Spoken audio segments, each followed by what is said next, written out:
Chapter 201. Fire Element Cave, the giant cauldron that grows. Inspect the treasure? The elder doctor was quite surprised. He hadn't expected Wei Shanhai to extend such an invitation. Indeed, the treasure I have obtained embodies a special essence that can purify the soul and inspire divine thoughts. It is extremely beneficial for a martial artist's cultivation. Especially for those in the innate realm, the effects are excellent upon first inspection, and it may be of some help to you, Dr. Chen, in your future cultivation. Wei Shanhai explained. But this is, after all, a treasure of the Wei family. As an outsider and an old man, I fear it is inappropriate. The elder doctor wasn't particularly interested in treasures. He helped the Wei family out of goodwill, not out of greed. You are mistaken, Dr. Chen. The gratitude I have toward you is immense, akin to a second life. My family possesses no items valuable enough to reciprocate, aside from the unique essence of this treasure, as a token of my thanks. Wei Shanhai earnestly said. Ultimately, under Wei Shanhai's sincere invitation, the elder doctor accepted his request and agreed to inspect the treasure after the banquet, to see what was so miraculous about it. However, he had one condition. He wanted to bring Lu Qing and Ma Gu along. Wei Shanhai had no objections. He was aware that the reason Mrs. Wei and her son had returned safely was largely due to Lu Qing and Ma Gu.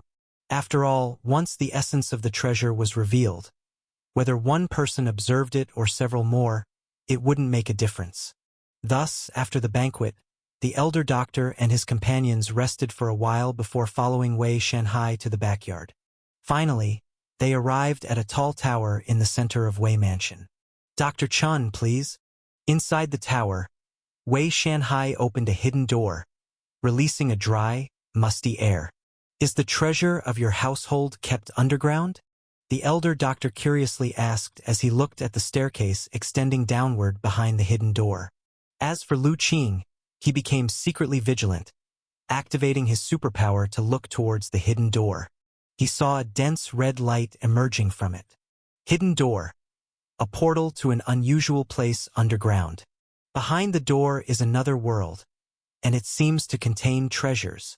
Guard mechanisms are present inside but are in the deactivated state. Seeing the information that appeared over the hidden door, Lu Qing's heart relaxed slightly. This was indeed the place where the Wei family stored their treasures, and Wei Shanhai was not deceiving them. As for the mechanisms, it made sense. How could a place that stores precious treasures be without any defenses? Of course, Lu Qing had not let down his guard completely. It wasn't that he was suspicious by nature, but as the saying goes, it's always good to be cautious. After opening the hidden door, Wei Shanhai took the lead. Wei Shanhai seemed to understand that inviting others into an underground passage could easily arouse suspicion. Therefore, he walked at the front and let Wei Xinghe and Lu Qing walk together to demonstrate that the Wei family had no ill intentions. After all, with the elder doctor's capabilities, if anything unusual happened, capturing Wei Xinghe would just be a matter of flipping his hand. The group walked down the passage, illuminated by oil lamps on both sides, which did not make it appear dim. As they walked, Lu Qing's expression shifted slightly, because he discovered that the tunnel was becoming hotter, and the heaven and earth primordial qi was noticeably becoming richer. Although he had cultivated divine soul power, his qi acupoints had not opened yet.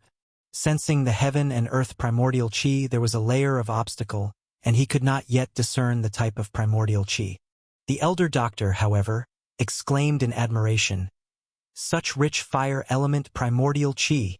I wouldn't have thought that beneath this county there exists a hidden realm. Your mansion indeed has profound foundations."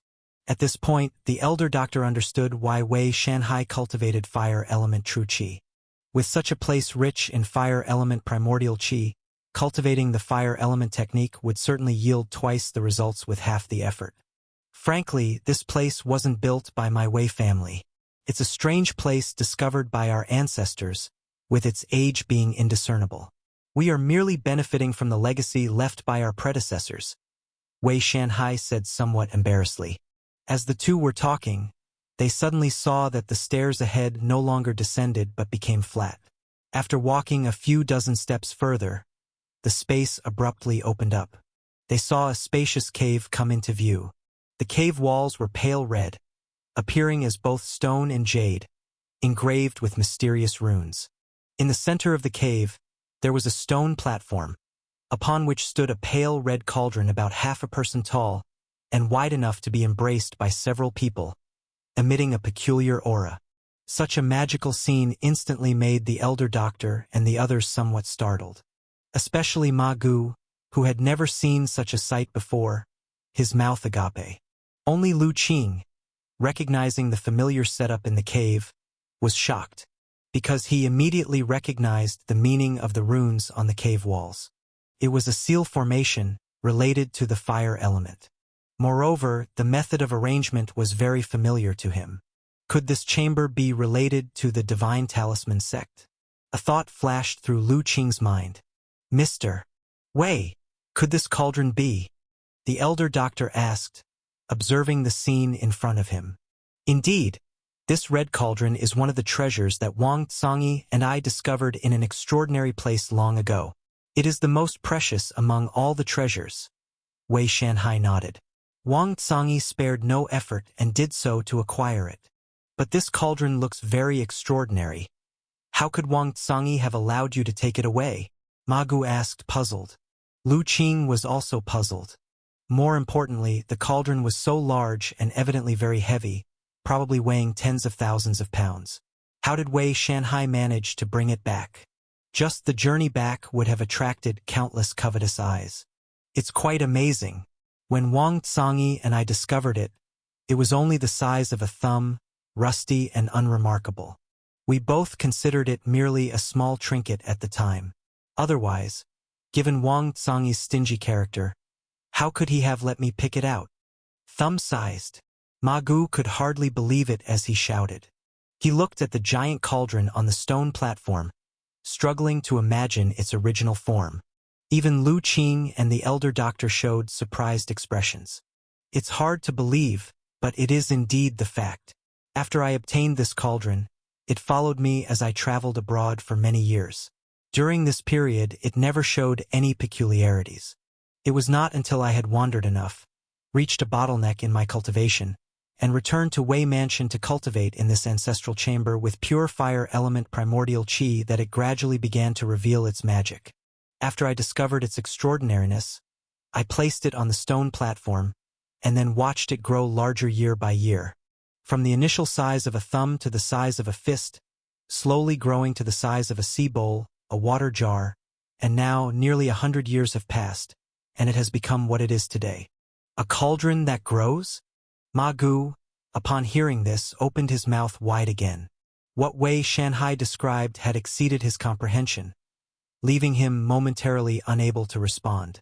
Lu Qing felt equally stunned, his thoughts stirring. Silently, he activated his superpower and concentrated as he looked toward the red giant cauldron. Chapter 202 Middle Grade Spiritual Artifact, Leaving Fire Tripod. When Lu Qing activated his superpower and focused his gaze on the big cauldron, over 10 breaths passed, and there was still no movement. He was not disappointed, but rather even more astonished. Since he had developed divine soul power, Lu Qing's superpower had also been enhanced to some extent. The time needed to examine an item's information had significantly decreased.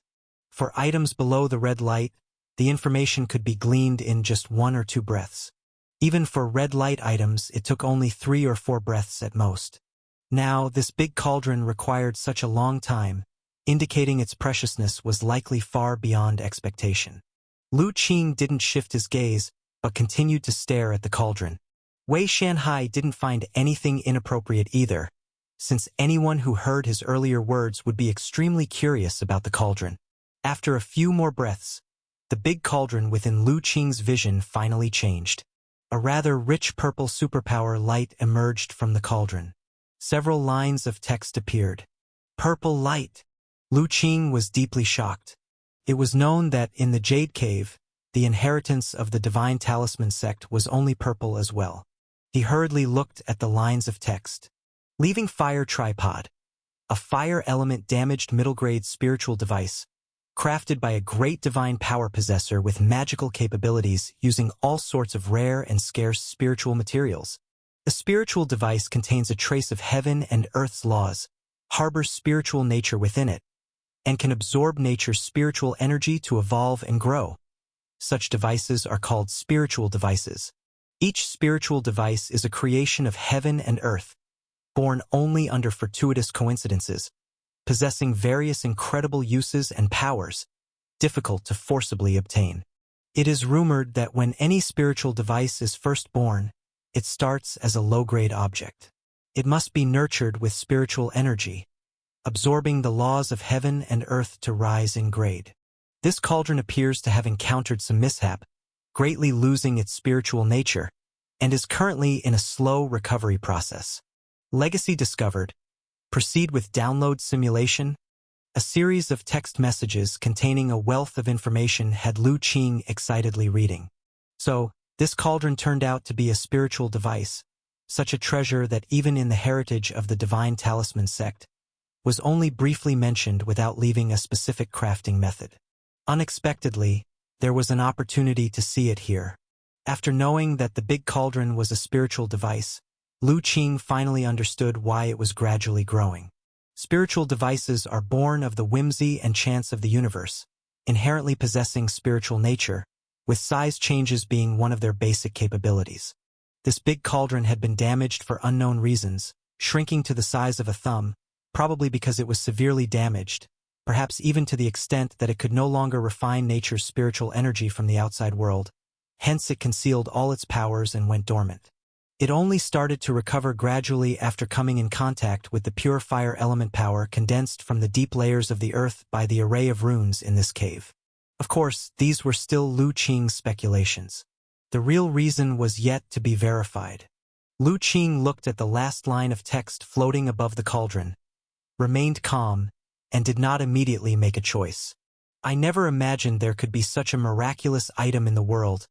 Truly, this vast universe is full of wonders. The elder doctor looked at the cauldron and exclaimed, "Dr. Chun, there is a peculiar will on this cauldron. Later I will activate it and we can all comprehend it together. As for how much can be comprehended, that depends on each individual's enlightenment and fate," Wei Shanhai said. "That would be great of you, Mr. Wei."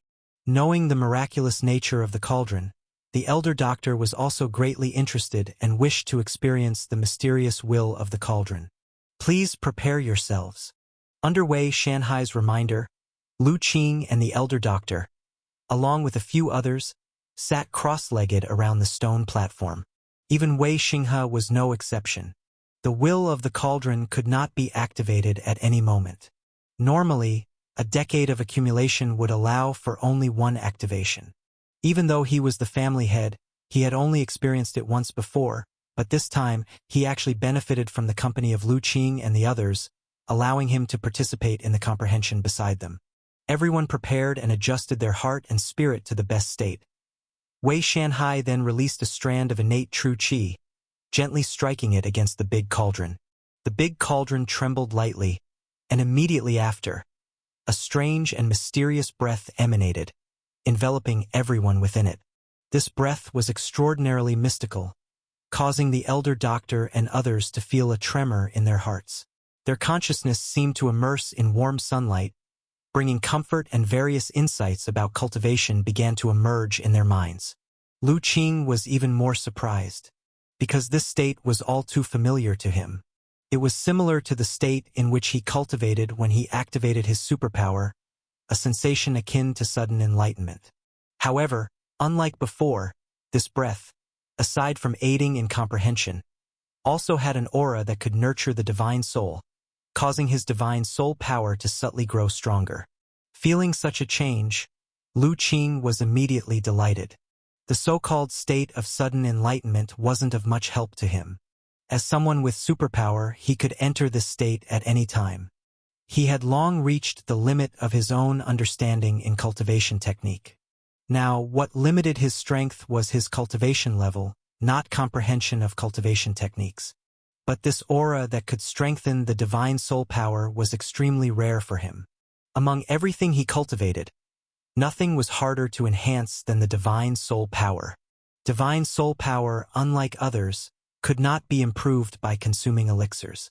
Aside from earth vein spiritual liquid, Lu Qing had not yet encountered any spiritual medicine or elixir that directly enhanced divine soul power.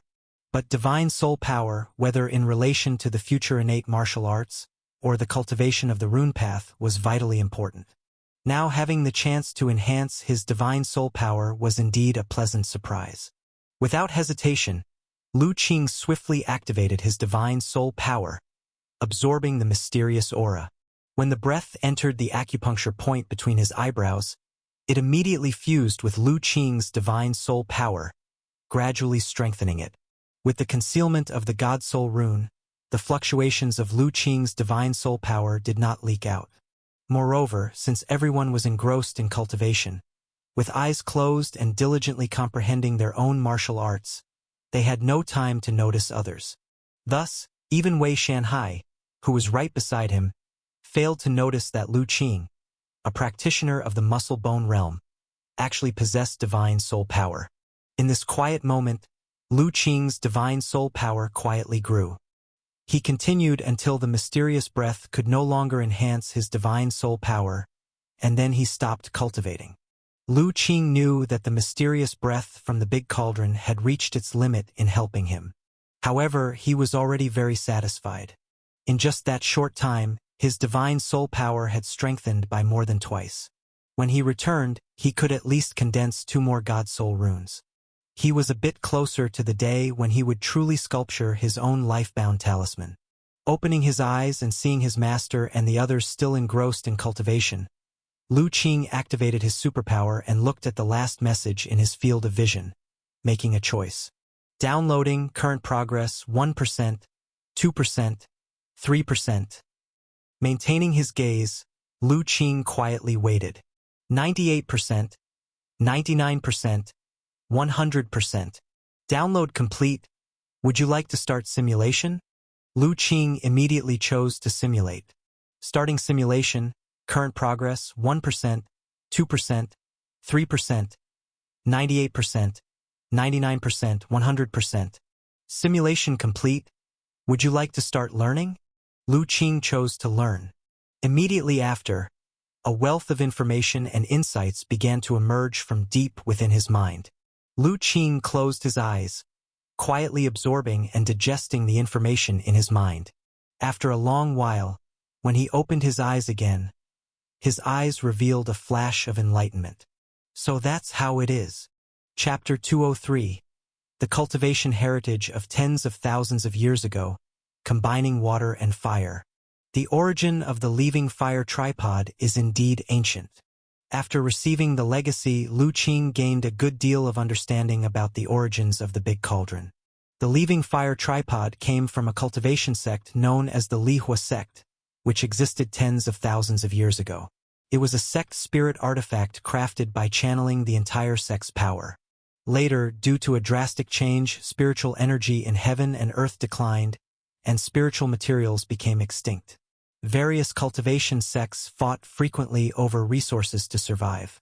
During a war between the Lihua sect and another cultivation sect, the leaving fire tripod collided with the opponent's sect spirit artifact in the most ferocious confrontation and was ultimately damaged.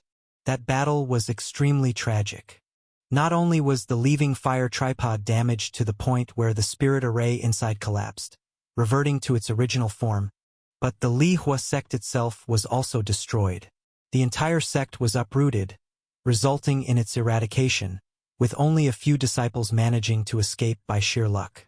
The leaving fire tripod was then taken by the son of the sect leader and carried into exile, eventually hidden in a secret cave built by the sect outside, where it narrowly survived. However, that son of the sect leader eventually died in the cave due to severe injuries. Along with the leaving fire tripod, he remained in the cave until thousands of years later, when Wei Shanhai and Wang Cangyi discovered them. As for the legacy on the cauldron, it was left by that same son of the Lihua sect's sect leader. Spiritual energy cultivation sects. Who would have thought that in this world, tens of thousands of years ago, there existed a strange energy known as spiritual energy and the widely practiced cultivation method was the legendary immortal cultivation technique. Sadly, now that the spiritual energy is rare, even though I have obtained this immortal cultivation technique, it is of little use. Lu Qing felt somewhat sentimental. That son of the Li Hua sect's sect leader left quite a few immortal cultivation techniques in the Leaving Fire tripod, including the sect's secret technique, Nan Ming Li Hua Ju, which only the leaders of the sect were qualified to cultivate. But these immortal cultivation methods, without exception, require the refining of spiritual energy to strengthen oneself. In today's world, where spiritual energy is scarce, these methods, no matter how good or powerful, have become useless. The cost-effectiveness of cultivation is far less than that of martial arts. After all, in martial arts cultivation, once reaching the innate realm, the power is also strong and not much weaker than a cultivator of the same realm. And the primordial qi of heaven and earth, unlike spiritual energy, though less magical, is abundant and omnipresent. So even though he has acquired the immortal cultivation techniques, Lu Qing has no immediate plans to switch to cultivating them. However, even though I cannot cultivate using the immortal cultivation methods, some smaller techniques in the legacy are still very useful to me. For instance, some of the artifact refining and alchemy techniques within are of great reference to Lu Qing. Given that the Li Hua sect uses the characters Li Hua in its sect name, one can imagine how deep its research into the element of fire must be. In fact, aside from the tremendous power of their cultivation techniques, the Li Hua sect was also extremely skilled in artifact refining and alchemy. Otherwise, they would not have been able to craft such a miraculous spiritual artifact as the Leaving Fire tripod. Lu Qing originally studied medical skills, and these alchemy techniques can greatly expand his knowledge in the medical field. As for the technique of artifact refining, in a previous fight with a burly man, his war saber was destroyed, forcing him to engage in unarmed combat. This made Lu Qing realize the importance of a good weapon.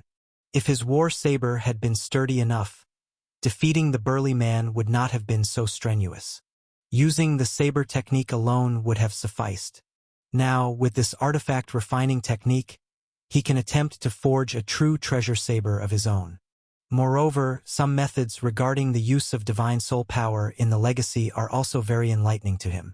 Perhaps he could organize a specialized cultivation technique for cultivating divine soul power. In the midst of silence, Lu Qing was quietly sorting through the inheritance he had just received, pondering his path of cultivation. Just as he had almost finished organizing, he was suddenly awakened by a strong fluctuation from outside. He opened his eyes and saw the source of the fluctuation. It came from his master. At that moment, an astonishing sight was displayed on his master's body. The left side of his body was shrouded in white mist, filled with vapor, while the right side radiated red light, exuding a dry intensity. Between his hands, a red and white vortex was slowly rotating, merging with each other in a seamless and perfect manner, looking incredibly mystical. The others who were comprehending the cultivation techniques were also awakened by this disturbance. Upon seeing this scene, everyone's eyes widened, especially Wei Shanhai, who was greatly astonished and couldn't help but exclaim, "Water and fire merging?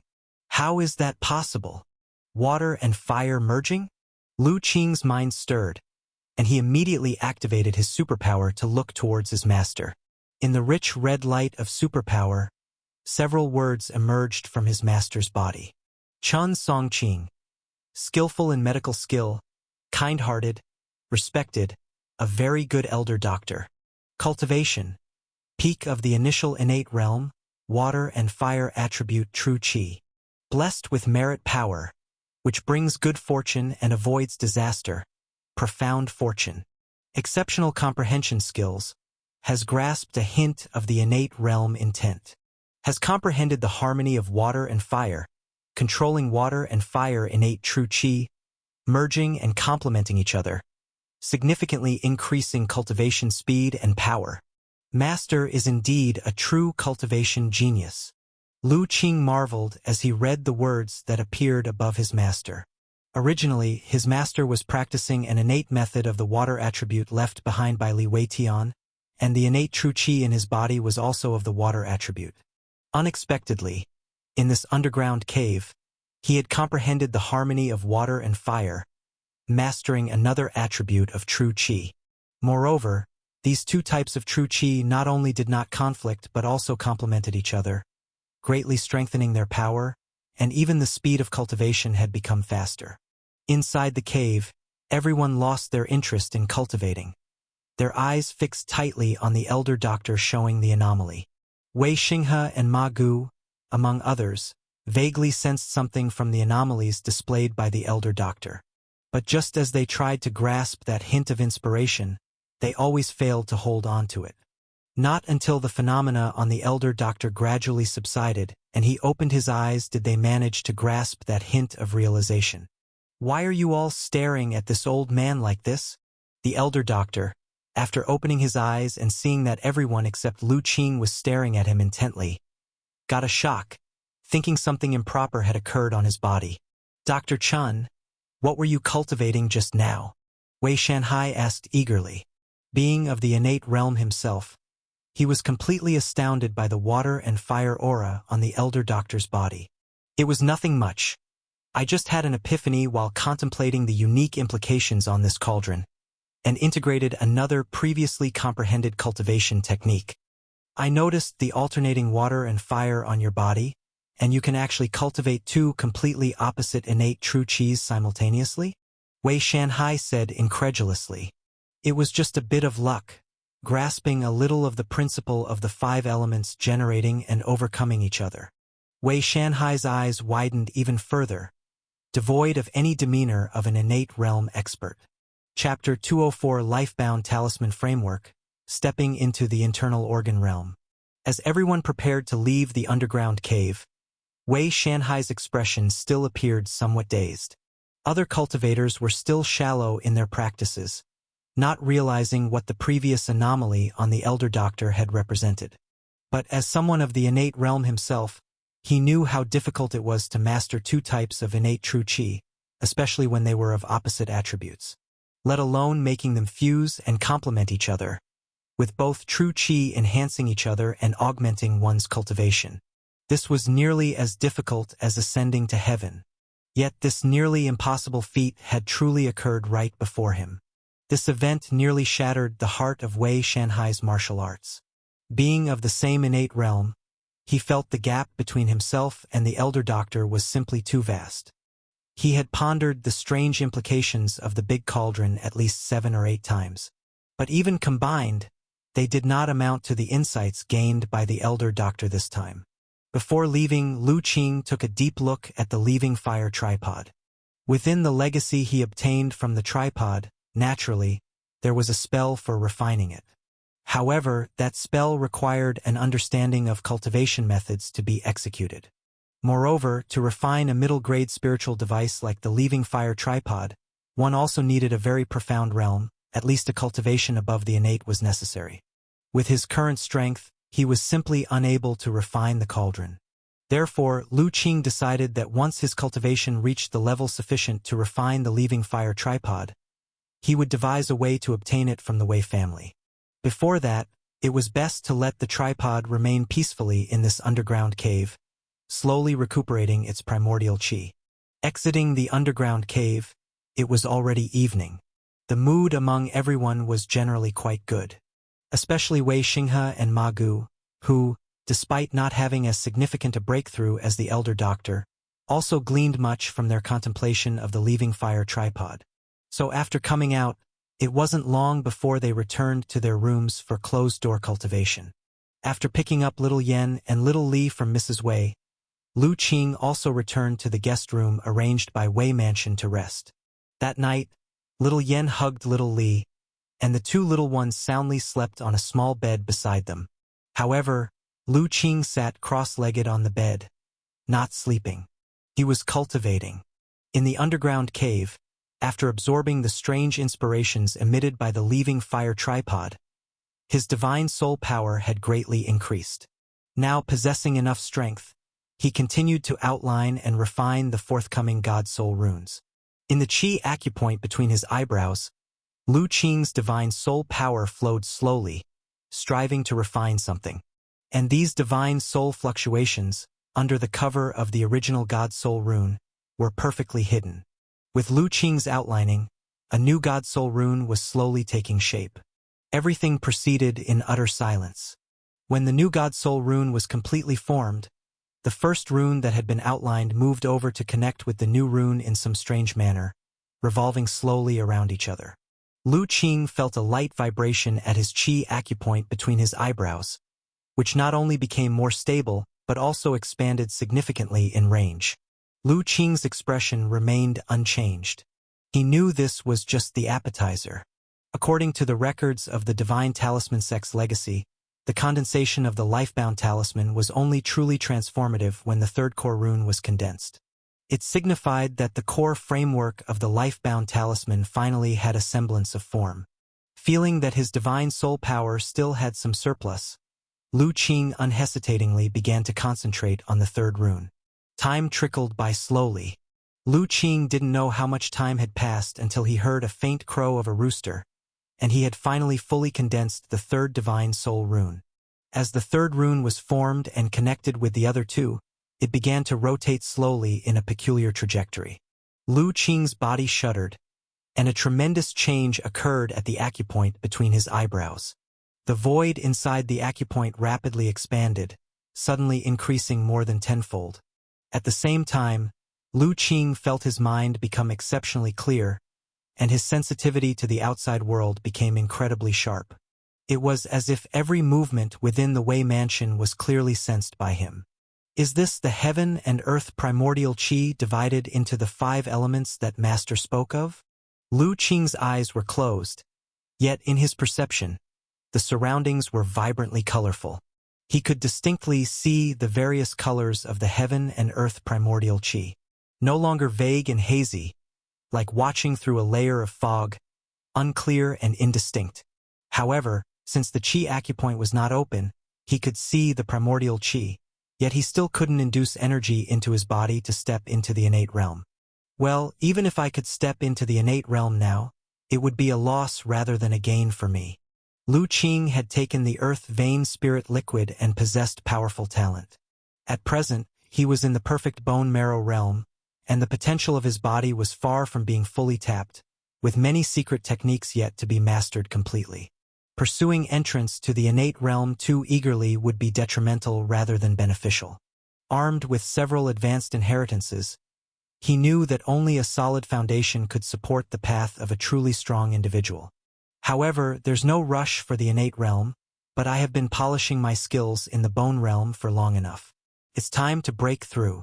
Lu Qing got off the bed, quietly opened the door, and stepped into the small courtyard outside. By now, the sky was slightly light. Facing the morning dew, Lu Qing began to stretch and slowly practice his boxing. As he performed the nourishing body boxing, the qi and blood within his body began to circulate more lively. Each move he made was smooth like flowing water, pleasing to the eye, showing the air of a grandmaster. At this point, Lu Qing's proficiency in the first 18 forms of nourishing body boxing was fully on par with his master's, including his unique interpretations. Lu Qing continued practicing move by move, soon reaching the 18th form. According to his usual practice, when reaching this form, he would either stop and conclude his morning practice or return to the first form and start over. But this time was different. With a change in his boxing stance and a unique move, Lu Qing continued to practice. His breathing became extremely prolonged, and the circulation of the qi and blood power in his body also became exceedingly slow, breaking limits and gradually surging towards his inner organs. Soon, Lu Qing's body shook, and a strong aura emanated from him. He had effortlessly broken through the barrier between the bone realm and the internal organ realm, becoming a martial artist of the internal organ realm. Such an easy breakthrough left Lu Qing unfazed. With his foundation, he could have stepped into the internal organ realm much earlier. Not to mention, he had also cultivated the divine soul power beforehand and comprehended a saber technique beyond the grandmaster level. However, in pursuit of perfection, he had remained in the bone realm to continue honing his foundation. The breakthrough now was just a natural progression, nothing surprising. "Who's there?" It was Lu Qing's breakthrough aura that suddenly alarmed the strong individuals in the Wei mansion. Several strong auras rapidly approached his location. Chapter 205. Continuous Shocks, Wei Xinghe's Plan. Ladies and gentlemen, there is no need for alarm. Just now, I was merely practicing my morning exercises when I made a slight breakthrough, not an invasion by external enemies. The ones who rushed over due to the powerful aura emanated by Lu Qing's breakthrough were Housekeeper Wei and several leaders of the Silver Moon Guards. When the group arrived at the courtyard, Lu Qing explained, "So it was young Master Lu cultivating. Then there's no need to worry, you may all stand down," Housekeeper Wei said. "Yes," the leaders of the Silver Moon Guards responded. Yet the way they looked at Lu Qing was filled with even greater reverence. Only yesterday, outside the city, Lu Qing had personally vanquished a martial arts grandmaster at the completion of the internal organ realm right in front of them. With today's breakthrough, how powerful would his strength become? Even more critical was that, after an entire night of spreading, the Silver Moon Guards had largely become aware of Lu Qing's identity. After all, when they had initially gone to the half-mountain small courtyard to protect the young master, many of the guards had encountered Lu Qing. They knew that just 2 or 3 months ago he was still a martial artist in the Qi Blood Realm. In just a brief period, he had grown from a Qi Blood Realm martial artist to one who could defeat even martial arts grandmasters, and today he had achieved another breakthrough. The hearts of the several leaders of the Silver Moon Guards were truly shaken to the core. Grand Steward Wei was also profoundly astonished. However, he knew that Lu Qing had accompanied the old ancestor yesterday to comprehend that treasure, so his face still managed to remain calm. "Young Master Lu truly is a martial arts prodigy. Compared to you, my decades of cultivation seem utterly insignificant," Housekeeper Wei said with a smile after the Silver Moon Guards had departed. "You flatter me too much, Grand Steward. I'm just a bit more fortunate," Lu Qing humbly replied. Grand Steward Wei smiled, knowing this was just Lu Qing being modest. "Now that young Master Lu is up, I should go and have the servants prepare breakfast. Please join Dr. Chun and the others in the dining hall for the meal later." "All right. Thank you for your trouble, Grand Steward." After Housekeeper Wei left, Lu Qing first went to wake little Yen and little Li, then headed to the adjoining room to bid his master good morning. Elder Chun had already risen. He had awoken at the very moment of Lu Qing's breakthrough. But upon detecting the presence of Housekeeper Wei and the others, he simply chose to wait until they had left before getting out of bed. "You've made a breakthrough?" Elder Chun asked with a smile as he saw Lu Qing enter. He was somewhat aware of his disciple's accumulated potential. "Yes, as a disciple, I'd honed my abilities to the limit at the muscle-bone realm and couldn't progress further, so I seized the moment to break through. Your cultivation speed is truly unparalleled. Ah Qing, you haven't turned 16 yet, have you? After the new year, I'll be 16. Not yet 16 years old." Even though Elder Chun had watched Lu Qing's progress and breakthroughs, he still found this age unbelievable. A martial artist of the internal organ realm who was not yet 16 years old, such martial arts achievements, even in the bustling and aura-endowed central state, would be a rare sight, I imagine. Moreover, he knew that Lu Qing had really started cultivating martial arts only a few months ago. And with Lu Qing's talent, the internal organ realm could certainly not confine him. Feasibly, in just a few years, he might break through the barriers to enter the innate realm. By that time, at most, he would only have just reached his 20s. A 20-year-old innate grandmaster. Thinking of this, Elder Chun felt his heart trembling slightly. If Lu Qing really managed to reach that step, he would likely be considered an epoch-making figure in the entire history of martial arts. "Master, Housekeeper Wei said earlier that breakfast is almost ready and has invited us to dine later." Lu Qing did not notice the shock in his master's eyes. In his heart, his master was the true martial arts genius, while he was mostly taking shortcuts with the help of superpower. When it came to innate cultivation talent, he was by no means a match for his master. "Okay, I understand." Elder Chun composed himself and nodded. While Lu Qing and the others were freshening up, in another small courtyard, Wei Xinghe had just finished listening to the Grand Steward's report. So, it was young Master Lu who broke through. Wei Xinghe spoke with a hint of admiration. Of course, he had also sensed the aura released during Lu Qing's breakthrough. It was indeed the detection of that aura, seemingly belonging to Lu Qing, that kept him from going over. Now that he had heard the Grand Steward's report and confirmed his guess was correct, Wei Xinghe said incredulously, "Ahai! I remember you once said that when you first saw young Master Lu, he was just a Qi Blood Realm martial artist, right?" "Yes, my lord. Previously, when the young master was injured, I went to protect him. At that time, I saw that young Master Lu had only just stepped into the Qi Blood Realm," replied Housekeeper Wei respectfully. "It hasn't been that long since then. Xian had barely recovered from his injury, and now he has already progressed to the internal organ realm, with combat abilities that even a postnatal perfect grandmaster can't match. How exactly does young Master Lu cultivate?" Wei Xinghe was bewildered. As such a heaven-sent prodigy, naturally, young Master Lu's cultivation cannot be deduced by common sense. Isn't it also the case that the renowned young talents of Central State are incomprehensible in the eyes of others? Housekeeper Wei remarked. But the problem is, even those renowned young talents from Central State seem like faint fireflies compared to the bright daylight in the presence of young Master Lu. They are simply incomparable, sighed Wei Xinghe. Housekeeper Wei fell silent. Indeed, those young geniuses praised by the world in Central State are extraordinary. But compared to Lu Qing, the gap was not just significant. It was vast. A 16-year-old martial artist in the internal organ realm who, even in the muscle-bone realm, could defeat a bona fide martial arts grandmaster with his bare hands. Such an achievement was utterly awe-inspiring. And that elder Dr. Chun, he's just as enigmatic. Do you know, after comprehending that treasure yesterday, the old ancestor has seemed rather bewildered. When I went to pay my respects, I learned that he was struck by how vast the difference was between himself and Elder Chun, lamenting that although both are in the innate realm, the gap between him and the Elder Doctor was just too vast. Chapter 206. Continual Shock, Wei Xinghe's Plan _2. Old Dr. Chun and young Master Lu, both these master and disciple, are truly exceptional individuals. Wei Xinghe sighed and then fell silent.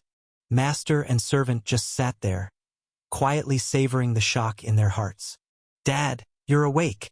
Just then, a cheerful voice broke the silence.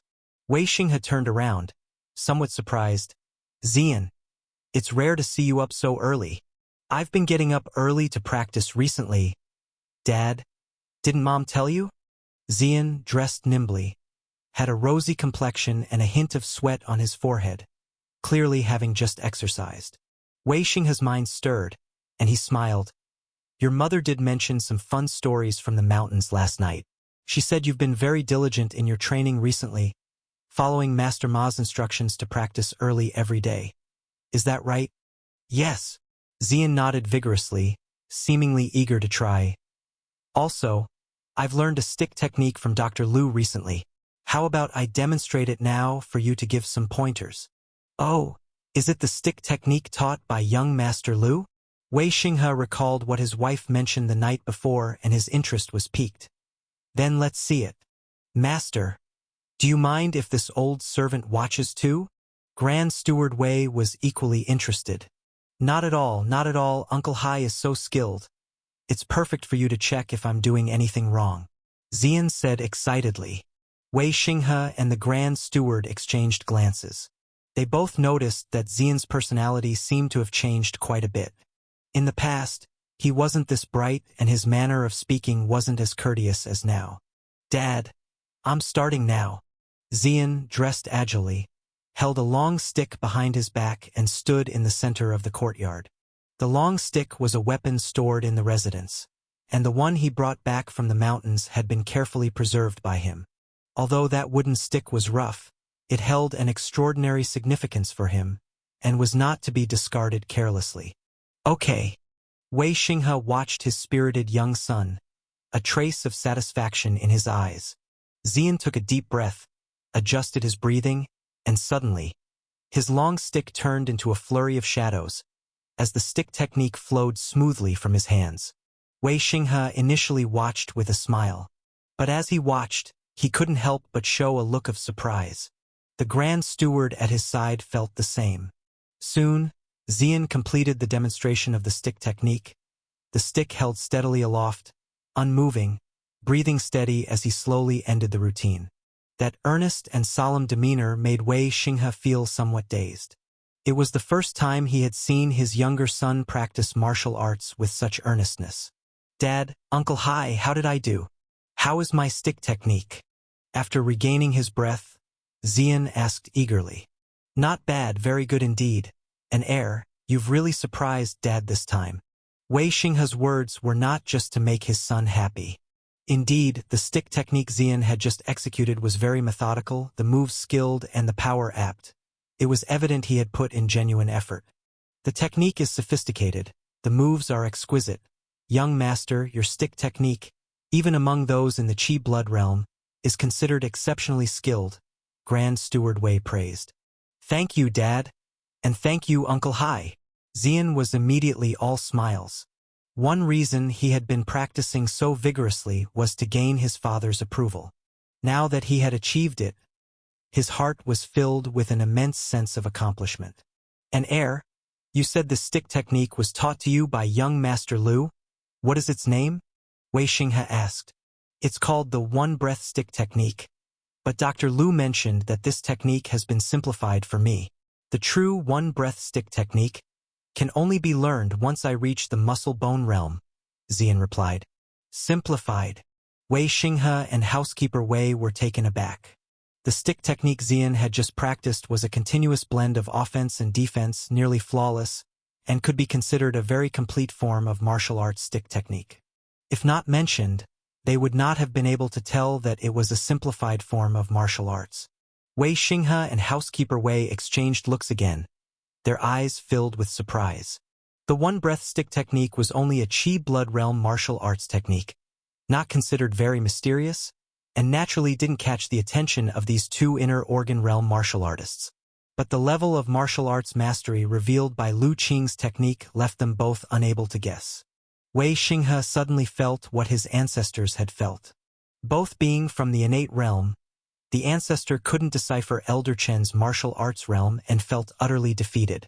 Now he could also not discern Lu Qing's martial arts realm, who was also from the inner organ realm.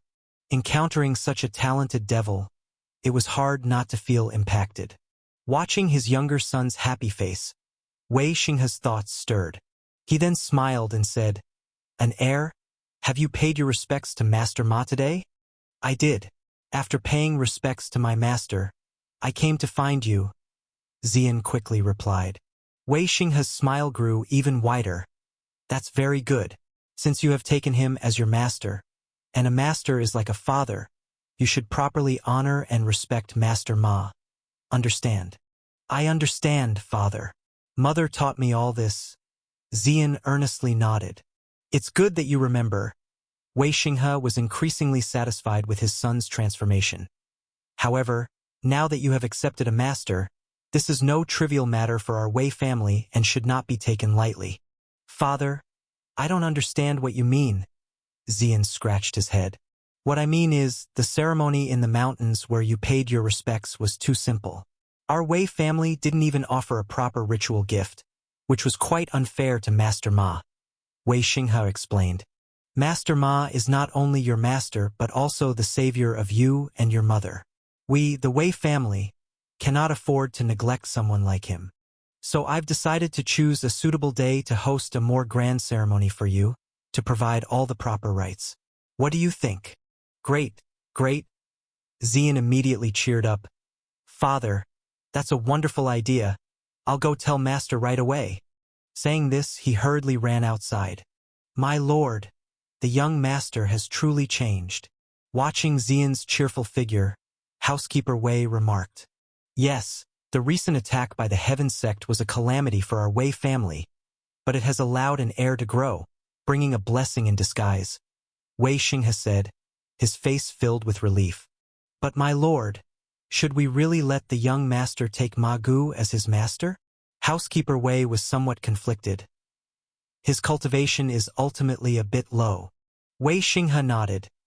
"Indeed, Master Ma's cultivation is low, but an heir willingly follows him. Previously, the scholars I hired had higher cultivation, but an heir didn't want to listen to them, so what use were they? Moreover, Master Ma's character is excellent. Being able to stand up and save the lady and others in such a situation. With such character, he is more than qualified to be an heir's master. As for cultivation, our Wei family has plenty of cultivation techniques and elixirs. As long as an heir is willing to work hard, won't we have enough resources to enhance his cultivation?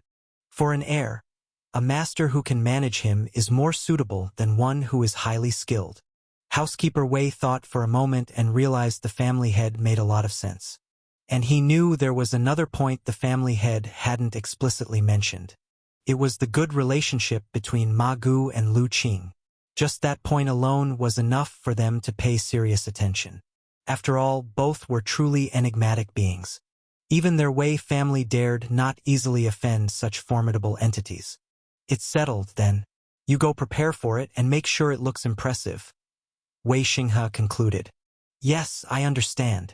As housekeeper Wei went to arrange for the ceremony. Elsewhere, Ma Gu was stunned upon hearing Xian's words. Chapter 207 Wei Xian's request. Climbing over the wall to go out. An heir. You're saying the Wei family master wants to hold a grand apprenticeship ceremony for you? Ma Gu asked somewhat stammeringly. Yes, master. Wei Xian nodded firmly. My father said the apprenticeship ceremony in the mountains was too simple, without even a proper apprenticeship gift. It was unfair to you, master, so he wants to make up for it with a proper ceremony to honor you fully. How do I, Ma Gu, deserve such honor? Ma Gu was completely dumbfounded. He had never expected the Wei family to pull such a move.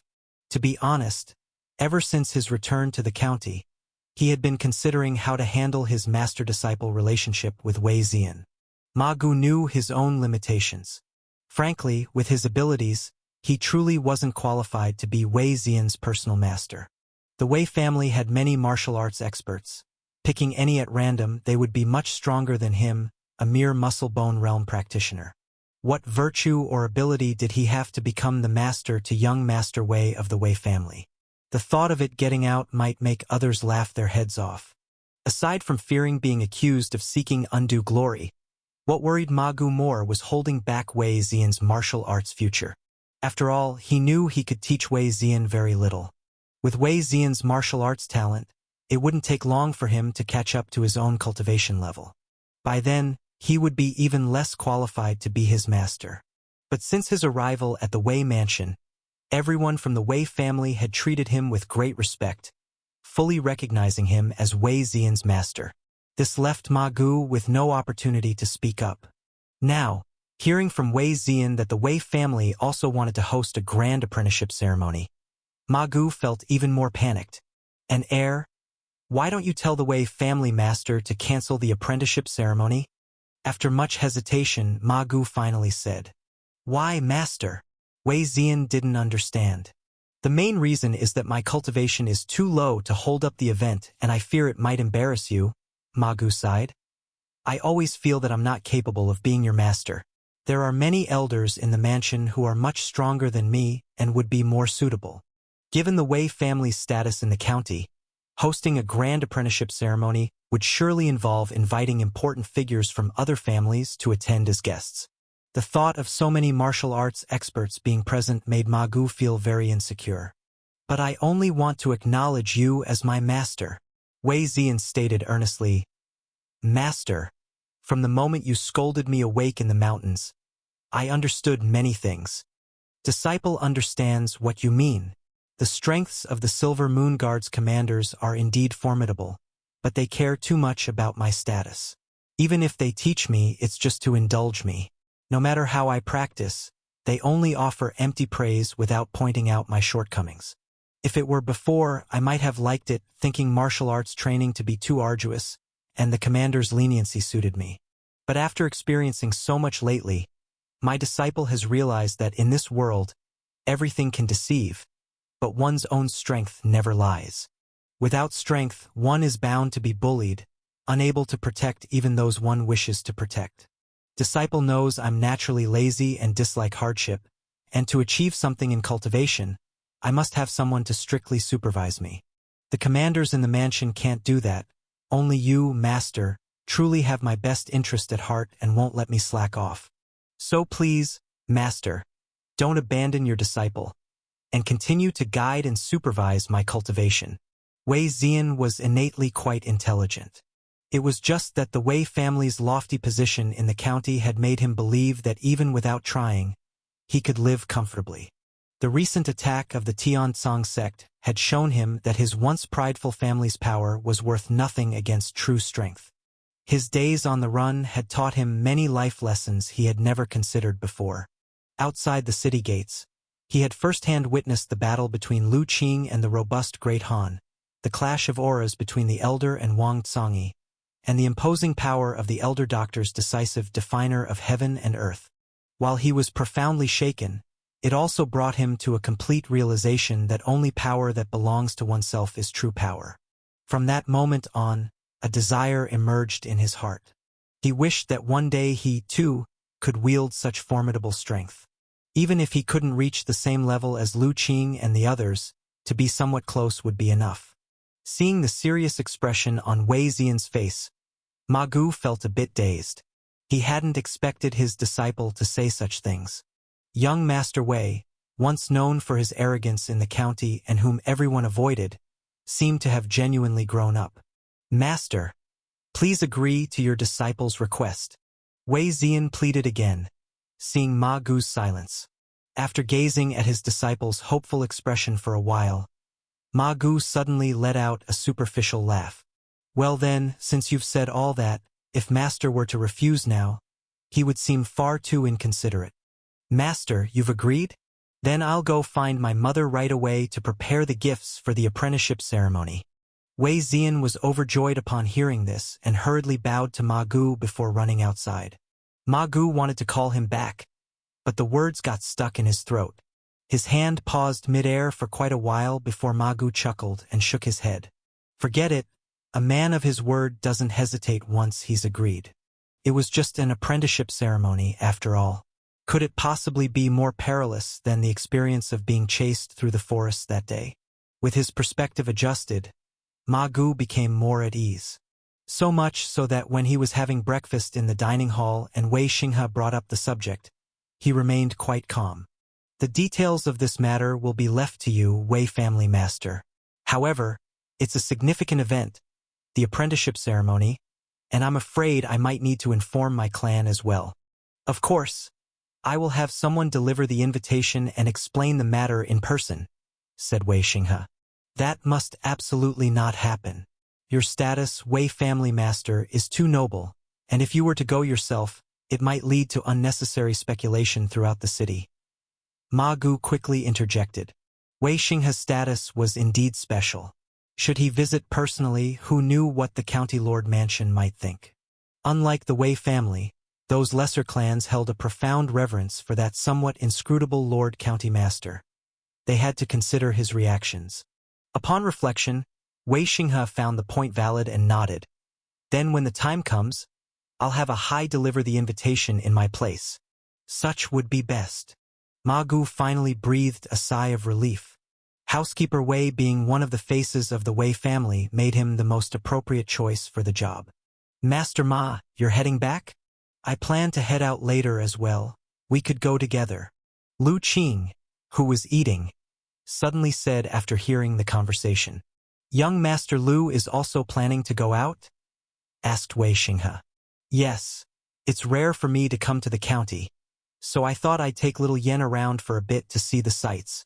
Lu Qing had long been curious about the cities in this world. On this rare opportunity to come out, he wanted to see if he could gather some information he sought. Then, I'll arrange for someone to show young Master Lu around the city, Wei Xinghe quickly offered. There's no need, Wei family master. I'll just take little Yen for a casual stroll to experience the city's atmosphere. Having others follow us would actually make us uncomfortable, Lu Qing said with a smile, declining the offer. Wei Xinghe was about to say something more, but then thought better of it. Considering Lu Qing's strength, there was nobody in the city who could threaten him. Even if Lu Qing decided to storm the county lord mansion, no one could stop him. There was absolutely no need to worry about his safety. Thus, he didn't bring up the matter of providing an escort again. Wei Ziyan actually wanted to join them, but Mrs. Wei gave him a sharp look, and he swallowed his words. And so, after finishing breakfast, Lu Qing left with little Yen and little Li in tow. As for the elder doctor, he had no interest in casual strolling. On the contrary, his eyes lit up when Wei Xinghe mentioned that there were several rare medical texts in the mansion's library that he expressed a desire to read.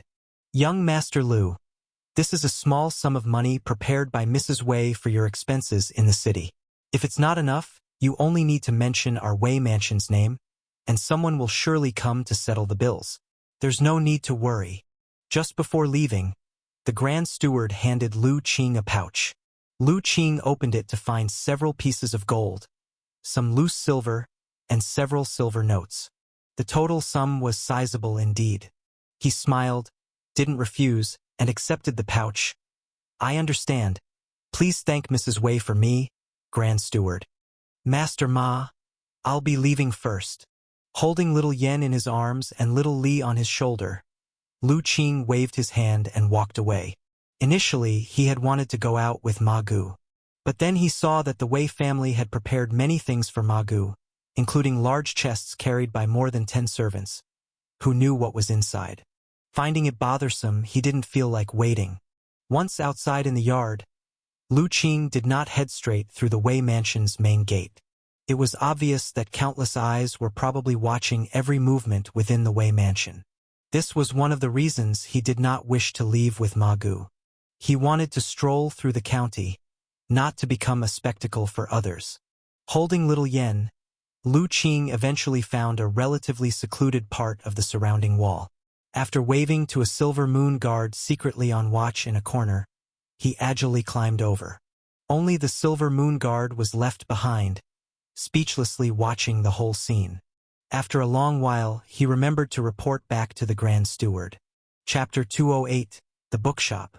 Wei Family Master, then I shall take my leave first. Ma Gu bowed to Wei Xinghe and made his way toward the grand entrance of Wei Mansion. Behind him, the Grand Steward of the Wei family followed with a number of servants, carrying various thank-you gifts prepared by the Wei family.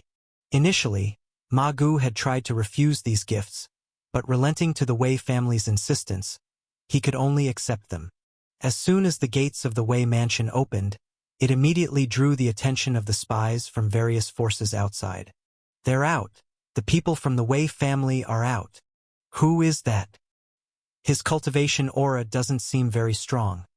How could he deserve the company of Housekeeper Wei? That's the man who followed beside the mysterious figure from the innate realm yesterday. I recognize him. That's Ma Gu from the Ma family. Why would Ma Gu be coming out from Wei Mansion, and with Housekeeper Wei personally accompanying him? Why is he the only one coming out? What about the innate realm expert and the mysterious young man the family had mentioned? So many items. With the Grand Steward leading so many servants on the move, where are they going? Look, they're heading toward the southern part of the city. Isn't that where the Ma family is located? Upon seeing Ma Gu emerge from the Wei Mansion with the company of the Grand Steward, all spies felt astonished. Those who recognized Ma Gu were even more shocked. During yesterday's battle at the city gates, these spies hadn't been able to witness it firsthand. Only the strongest representatives from the various forces had dared to approach and watch. Therefore, most spies were unaware that Ma Gu had also been present. Now, seeing Ma Gu walking out so openly from the Wei Mansion, with not only the Grand Steward for company but also a procession of servants carrying loads, they were all utterly amazed. Noticing that Ma Gu and his entourage were heading to the southern part of the city, the spies quickly followed after them. At the same time, they relayed what they had seen to their respective forces. While the undercurrents among various forces were surging, Lu Qing had already arrived with little Yen and little Li at the most bustling area of the county. Before them, the street was wide and clean, lined with shops and stalls on both sides. In the streets and alleys, amidst the bustling crowd, street vendors loudly hawked their wares, with a multitude of goods dazzling to the eyes. and the aroma of food wafting through the air, presenting a picture of prosperity. Wow! Gazing at the scene before her, little Yen couldn't help but gasp. It was a scene she had never even dreamt of, completely mesmerizing the little girl. Little Li, perched on Lu Qing's shoulder, also had its eyes rounded with surprise. Having lived deep in the mountains since it gained consciousness, it had never seen such a bustling scene either. Only Lu Qing remained calm, though a hint of surprise filled his eyes. He had not expected that even a commercial street in a mere county could be so lively. How much more magnificent and splendid must the state mansion, or even the royal capital, be? All right, stop gawking, let's go in. Seeing little Yen and little Li still with their eyes wide, Lu Qing chuckled. He patted the two little heads and proceeded inside. Lu Qing had not insisted on little Li using its invisibility. At this point, aside from those in the innate realm, he no longer needed to fear anyone too much. Naturally, he did not need to keep little Li in an invisible state at all times as before. Today, he wanted it to experience the hustle and bustle of human society along with little Yen. Entering the commercial street, Lu Qing first bought some snacks for the two little ones to enjoy. Little Yen was like a string of candied hawthorns, while little Li was a pack of fried tiny fish. The two little ones got their treats and immediately began to eat with delight. After taking little Yen and little Li around, satisfying their curiosity along the way, Lu Qing finally stopped in front of a bookstore. This was one of the reasons he had come out to stroll. His knowledge of this world was still too limited. As his strength grew, the circles he would come to associate with would surely become more high-end. Without making preparations in advance, there was no telling when he might suffer a significant loss. Books are one of the best ways to understand a world. He just didn't know if this bookstore would have the information he sought. "Brother, are you going to buy books?" Little Yen saw Lu Qing standing in front of the bookstore without moving and asked. Didn't brother tell you before? There are many interesting storybooks in the city, and soon you can pick a few of your favorites." "Really?" Little Yen immediately became excited. She could now recognize many characters and could barely read some simple texts. Little Li, hearing this, also brightened up, tugging at Lu Qing's collar with its paw.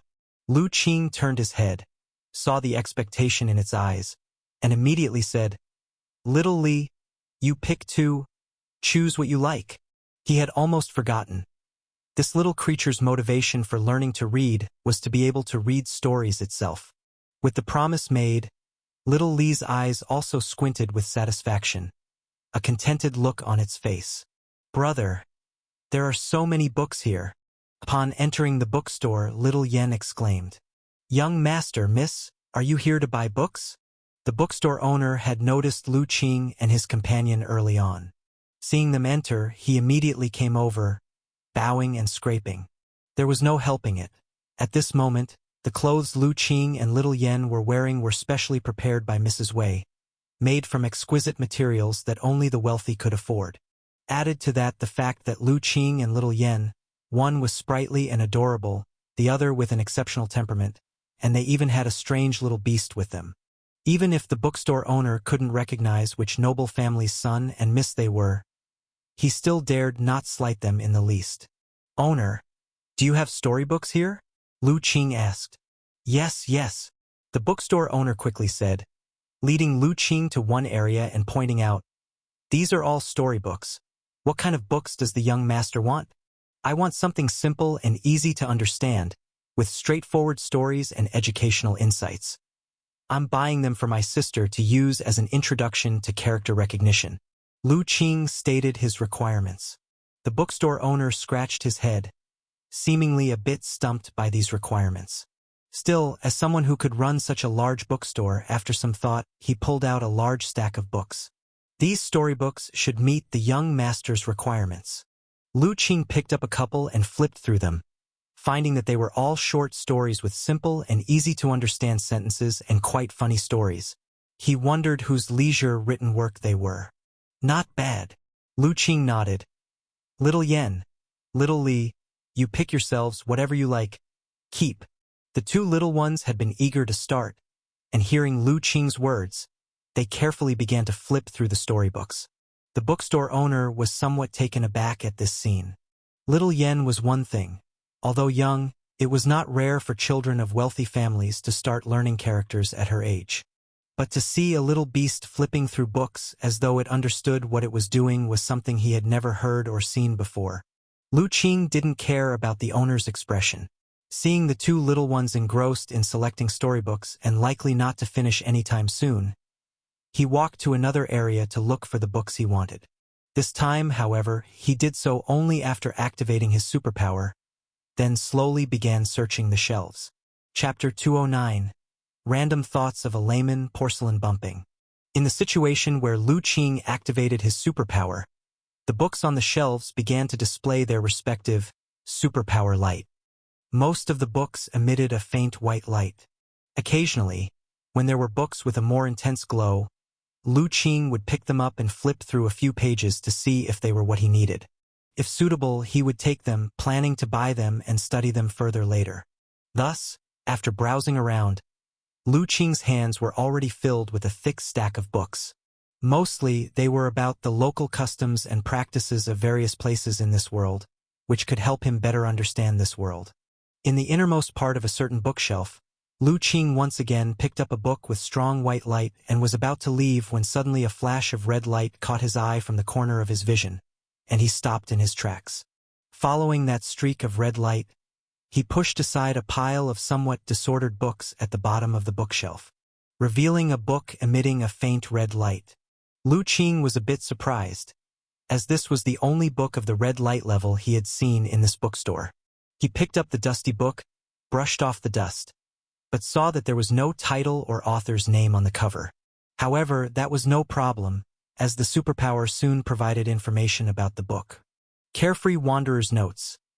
Essays by a poor soul who sought the truth behind the vanished cultivation era. This book contains some information about the cultivation era. There are some interesting conjectures about the truth behind the demise of the cultivation era. Would you like to download and study? It was a book related to the cultivation era. Lu Qing was pleasantly surprised. After opening it and flipping through a few pages, the joy on his face intensified. Thinking it over, he took the book to the bookstore owner. "Owner, where did this book come from? And do you have any other similar volumes?" The bookstore owner, already beaming at the sight of the thick stack of books in Lu Qing's hand, immediately took the book and started to examine it. However, after looking through the essay, his brow involuntarily furrowed. "Young master, forgive my poor eyesight, but I am unaware of the origin of this book." "You don't know either?" Lu Qing was surprised. Previously, he thought the owner was very knowledgeable about the bookstore. "I am not hiding anything, young master. Our family has run this bookstore for 3 generations and many of the books have been collected since my grandfather's time. So even I can't identify the origins of every book, especially since this book doesn't even have a name, making it even harder to trace its source." "Where did you find this book, young master?" "In the innermost part of the bookshelf below." "That explains it. Most of the books there are of unknown authors and obscure origins. Few people read them, and I don't even know where my grandfather got them from. They would have decayed long ago if it weren't for my occasional airing and mending. It's going to be difficult for you to trace its source, young master." Having listened to the bookstore owner's explanation, Lu Qing understood that it was unlikely he would find other works by the Carefree Wanderer. He felt a bit disappointed, but also knew it was impossible, so he placed the books he was holding on the counter. "Then forget it, owner. I'll take these books." "Little Yen, Little Li, have you chosen the books you want?" "We have, big brother." Little Yen, cradling a small stack of books, came running over excitedly. "These are the ones Little Li and I want to buy." "Okay, owner. Let's sum up how much it will be." "Right away, young master." The bookstore owner's smile grew even brighter. He immediately began counting the books, clicking away on an abacus. It wasn't long before he lifted his head. "All done, young master. The total is—" Hearing the amount stated by the owner, Lu Qing nodded, not surprised. Books were originally expensive in this world, and some richly contented, beautifully bound books could cost over 10 taels of silver each. Compared to that, the price given by the owner was quite generous. "I didn't bring that much silver, owner. Do you accept gold?" "Yes, yes," the owner hurriedly said. Although gold was not easy to circulate, it was always more popular than silver. "That's fine then, owner, here it is." Lu Qing took out 2 small gold ingots from the purse given by Mrs. Wei and handed them over. The bookstore owner took the ingots, carefully examined them, and when he saw the small Wei character at the bottom of the ingots, he was even more surprised. Knowing these were gold ingots from the Wei family, the 2 before him must be esteemed guests from the Wei mansion. His demeanor became even more respectful as he weighed the 2 gold ingots and then took out some broken silver to give to Lu Qing. "Young master, here is your change in silver. I'll wrap up the books for you right away." Just do what you need to do. We are not in a hurry." Once Lu Qing left the bookstore, he realized there was still plenty of time and decided to stroll around a bit longer. This time he wandered much more freely. Along with little Yen and little Li, wherever it was bustling, they headed there, thoroughly satisfying the curiosity of the 2 young ones. In the workshop, when people saw the clothes of Lu Qing and little Yen, along with the strange little beast on their shoulders, almost everyone instinctively stepped aside to give them space, not daring to crowd them. Those who could dress like this were usually either wealthy or noble, not someone they could afford to offend. Thus, despite the crowded workshop, Lu Qing and little Yen had a rather comfortable time walking around. Wandering aimlessly, Lu Qing suddenly noticed a crowd ahead with noisy arguing coming from within. Having nothing else to do, he decided to carry little Yen over and take a look.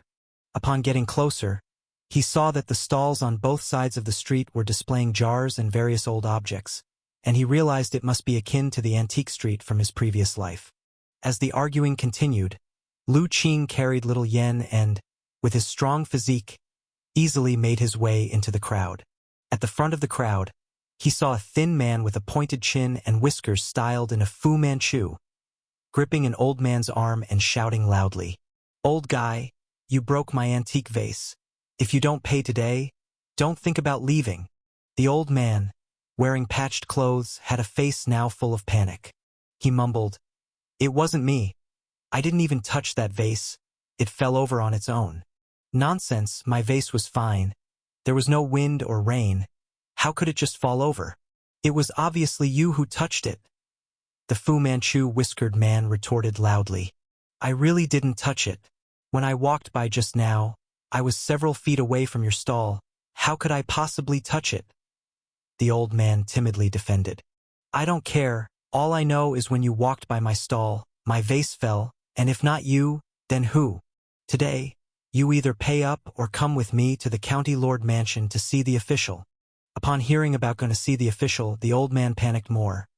He had heard that once commoners enter there, right or wrong, they first lose a layer of skin. He looked around desperately, hoping someone would testify that he really didn't touch the vase, which somehow just suddenly fell. He was truly wronged. However, looking around, he realized that the people were only watching them with amusement and none were willing to testify. Glancing at the formidable Fu Manchu whiskered man and his 2 sturdy assistants behind him, he knew he was probably going to have to compensate for the vase. "All right, I'll pay. How much is this vase?" the old man resignedly asked. "This is an antique vase. Giving you a discount, 20 silver ingots." The Fu Manchu whiskered man, seeing the old man concede, revealed a smug expression. How much?" the old man asked in disbelief. "Not more, not less, exactly 20 silver ingots." The whiskered man stared at the old man. "Well, do you want to pay, or shall we go see the official?" His 2 assistants immediately stepped forward, menacingly staring at the old man. The old man tremored slightly, whispering, "But I don't have that much money. How much do you have on you right now?" The old man began searching his clothes. After a while, he pulled out an old wallet.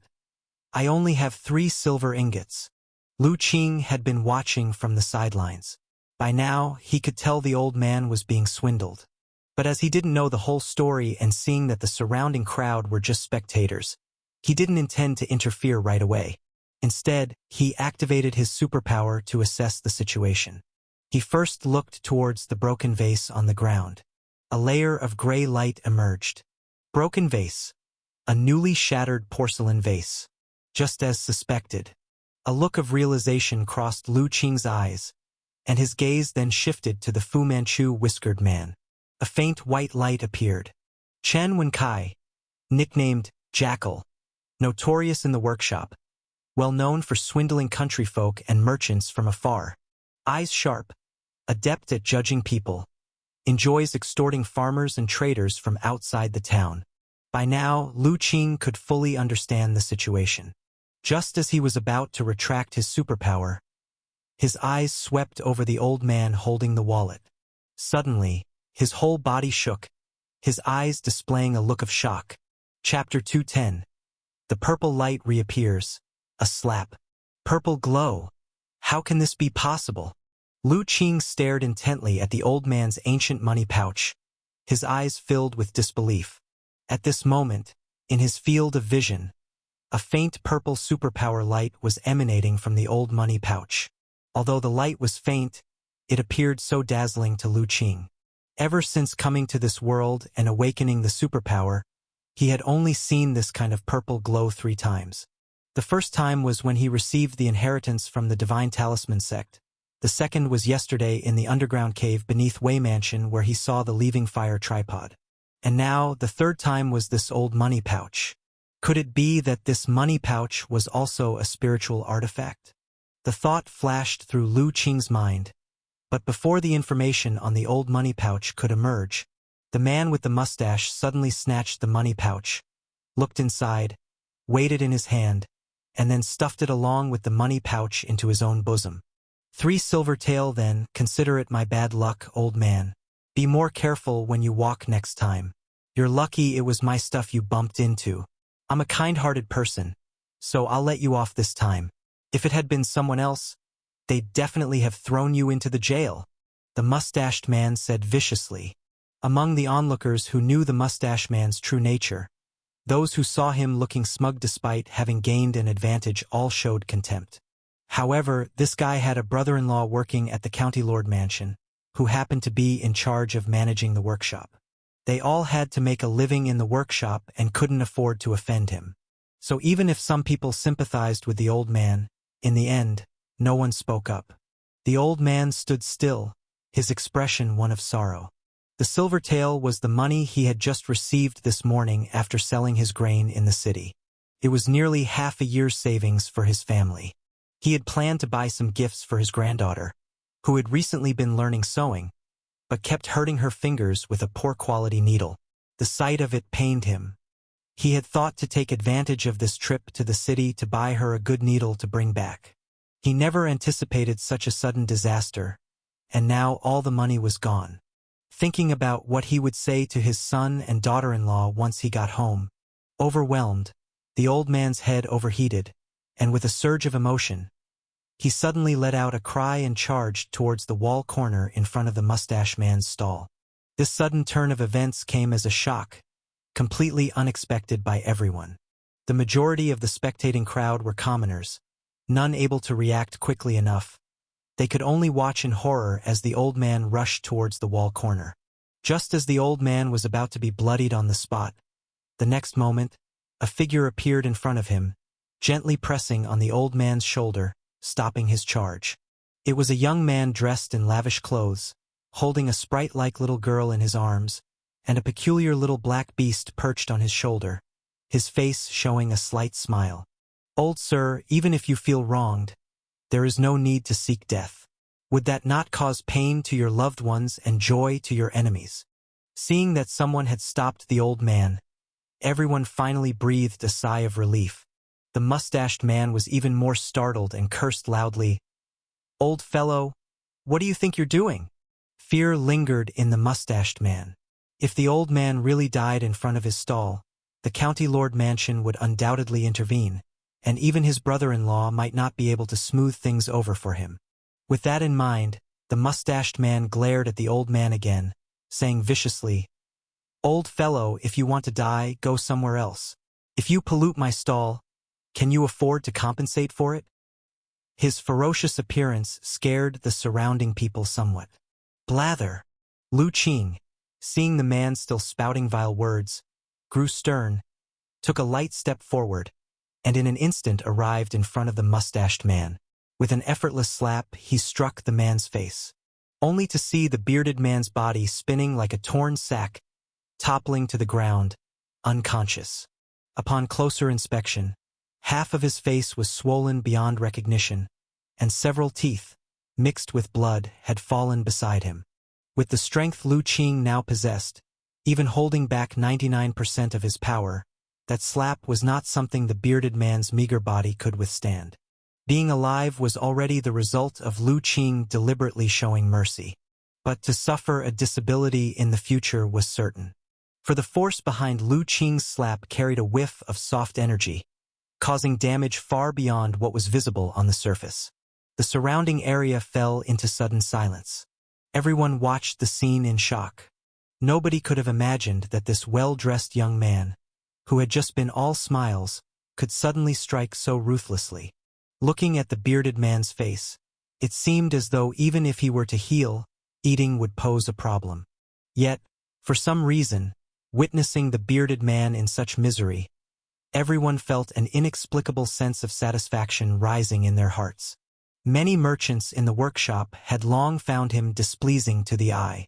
If it wasn't for his good fortune of having a maternal uncle who worked at the County Lord Mansion, he would have been expelled from the workshop long ago. Now, seeing someone finally taking care of him, everyone almost couldn't help themselves but to burst into applause. As for the two attendants, seeing how ferocious Lu Qing was, they had already hidden themselves away. After giving the bearded man a near-death slap, Lu Qing lightly flicked and took an old purse from the man's embrace, returning it to the old man. "Old man, this is yours. Please take it back." The senior citizen stared at Lu Qing, and it was only when the purse landed in his hands that he came back to his senses. He hurriedly said, "Young man, you've beaten someone. Hurry and go. Otherwise, when the government officials arrive, you won't be able to escape." Yes, this man's maternal uncle works at the County Lord Mansion. He's not someone to provoke. Young man, it would be better for you to leave quickly. The onlookers also said in unison. Although Lu Qing was dressed finely and appeared to be a young master of some household, in the hearts of everyone there, the authority of the County Lord Mansion was not to be taken lightly, and no force in the city would dare to confront it openly. "It's all right. This man faked antiques and swindled a senior citizen, nearly causing a fatality. With such behavior, I presume that even the County Lord Mansion cannot openly protect him, can they?" said Lu Qing lightly. The crowd was at a loss for words. They thought the young man was quite naive. If the County Lord Mansion were really so fair, how could Chen Chailang have roamed the workshop for so long? "Old man, it's crowded here with many eyes. How about I escort you out?" Seeing that no one was speaking, Lu Qing again addressed the senior citizen. The senior citizen had long wished to leave this place. He remembered well the indifferent expressions of the others just a moment ago. Now that he had revealed his wealth, he dared not stay here any longer. "That would trouble you, young man," said the senior citizen with a grateful face. Lu Qing led the senior citizen out. Just before leaving the street, he paused and spoke indifferently. "Oh yes, should someone from the County Lord Mansion come seeking accountability, you can tell them to look for me at the Wei Mansion. My name is Lu Qing." After that, Lu Qing left with the senior citizen, leaving everyone standing dumbfounded as they watched their figures disappear. Chapter 211. Finally obtaining the spiritual artifact, Chenquan Chi Bag. "This young man, he's from the Wei Mansion?" Watching Lu Qing's retreating figure, everyone's face was full of surprise. They had not expected his background to be so significant. After their surprise, they looked at the mustached man who had fainted with delight in their eyes. This Chen Chailang usually bullied and swindled in the workshops, relying on his uncle who worked at the County Lord Mansion. Now that he had offended someone from the Wei Mansion, Let's see if he could still be so arrogant in the future. You have to understand, most families and powers in the city have to show 3 points of respect towards the County Lord Mansion. But there was one exception, and that was the Wei Mansion. Wei Mansion didn't have to be wary of the County Lord Mansion. On the contrary, the County Lord Mansion had to yield 3 points to the Wei Mansion in everything. In front of the Wei Mansion, what was his uncle who worked there? Even the Lord County Master had to be polite. What's happened here? The County Lord Mansion is handling matters. Move aside quickly.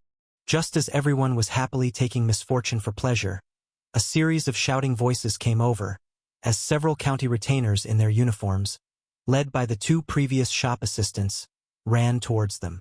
It turns out that these 2 had disappeared earlier to find reinforcements. Among the retainers, people recognized Chen Chailang's uncle Wang Yi.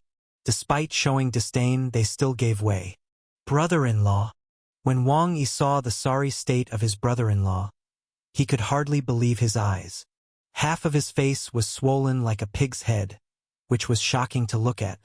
Who dares to hurt people recklessly in the workshops? This is blatant contempt for the County Lord Mansion's laws. Come out at once. Wang Yi roared in anger and grief. Around him, there was dead silence. No one spoke up. Fine, no one will talk, huh? Then take everyone back and interrogate them one by one. I refuse to believe no one will confess. Yang Yi shouted louder.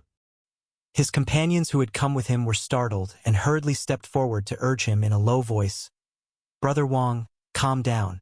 Arresting so many people, if it really escalates, neither you nor I can handle it.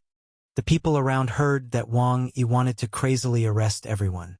Beyond their fear, they also couldn't help feeling a surge of indignation. Someone immediately shouted, "What does this have to do with us? The person who hit your brother-in-law has already named his household. He said he was from the Wei Mansion and named himself Lu Qing. If you have the guts, go find him. What kind of ability is it to bully us?" What? Someone from the Wei Mansion? Wang Yi's heart suddenly felt as though it had been doused with cold water, and he shivered all over. His companions were even more startled and quickly asked, "Are you telling the truth? That man claimed to be from the Wei Mansion? Why would I lie to you? That young man is dressed in fine clothes and carries an extraordinary aura. It's clear he's not from an ordinary family. Even if he isn't from the Wei Mansion, he must come from an exceptional background. Wang Yi, if you don't believe me, go to the Wei Mansion and ask for yourself. Don't wrong a good person here." The shop owner who spoke was clearly ready to stake everything, his speech laden with sarcasm. Wang Yi's face turned ashen, his fists clenched tight, and he couldn't speak. Seeing the bad turn of events, a companion stepped forward. "Brother Wang, involving someone from the Wei Mansion is not something we can deal with. The pressing matter is to send your brother-in-law to the medical hall. After he wakes up, we can inquire about what really happened." Wang Yi took a deep breath, his clenched fists slowly unclenching, and he nodded. "Let's do as you say. Trouble my brothers to lend a hand and carry my brother-in-law to the medical hall. It's no trouble, but since this involves the Wei family, it's beyond what we can handle. When we return, I'm afraid we'll have to report to the higher-ups." Wei Mansion's independent status in the county demanded respect from the County Lord Mansion, and they couldn't be careless. Watching Wang Yi and his group arriving with a fierce momentum and then leaving dejectedly, the merchants in the workshop applauded and cheered. These retainers had no shortage of extorting and swindling them on normal days, so seeing them humbled now couldn't be more satisfying. Lu Qing was unaware of what had transpired after he left. At this moment, he was in a private room of a tavern. "Old sir, come, have some wine to steady your nerves." After ordering a table full of good dishes, Lu Qing poured a cup of wine for the old man and said with a smile, "Young master, if there's something you need, just tell this old man straight. Your kindness is almost too much for me to handle." The old man felt uneasy seeing the table full of dishes. Coming from a poor background, he had never been to such a high-end tavern or seen such exquisite food. The cost of any of these dishes was likely equal to a month's income for his entire family. How could he dare to eat? If it wasn't for Lu Qing's luxurious attire and him having saved his life and helped him retrieve his silver earlier, he would never have dared to enter such an expensive place. Old sir, there's no need to panic.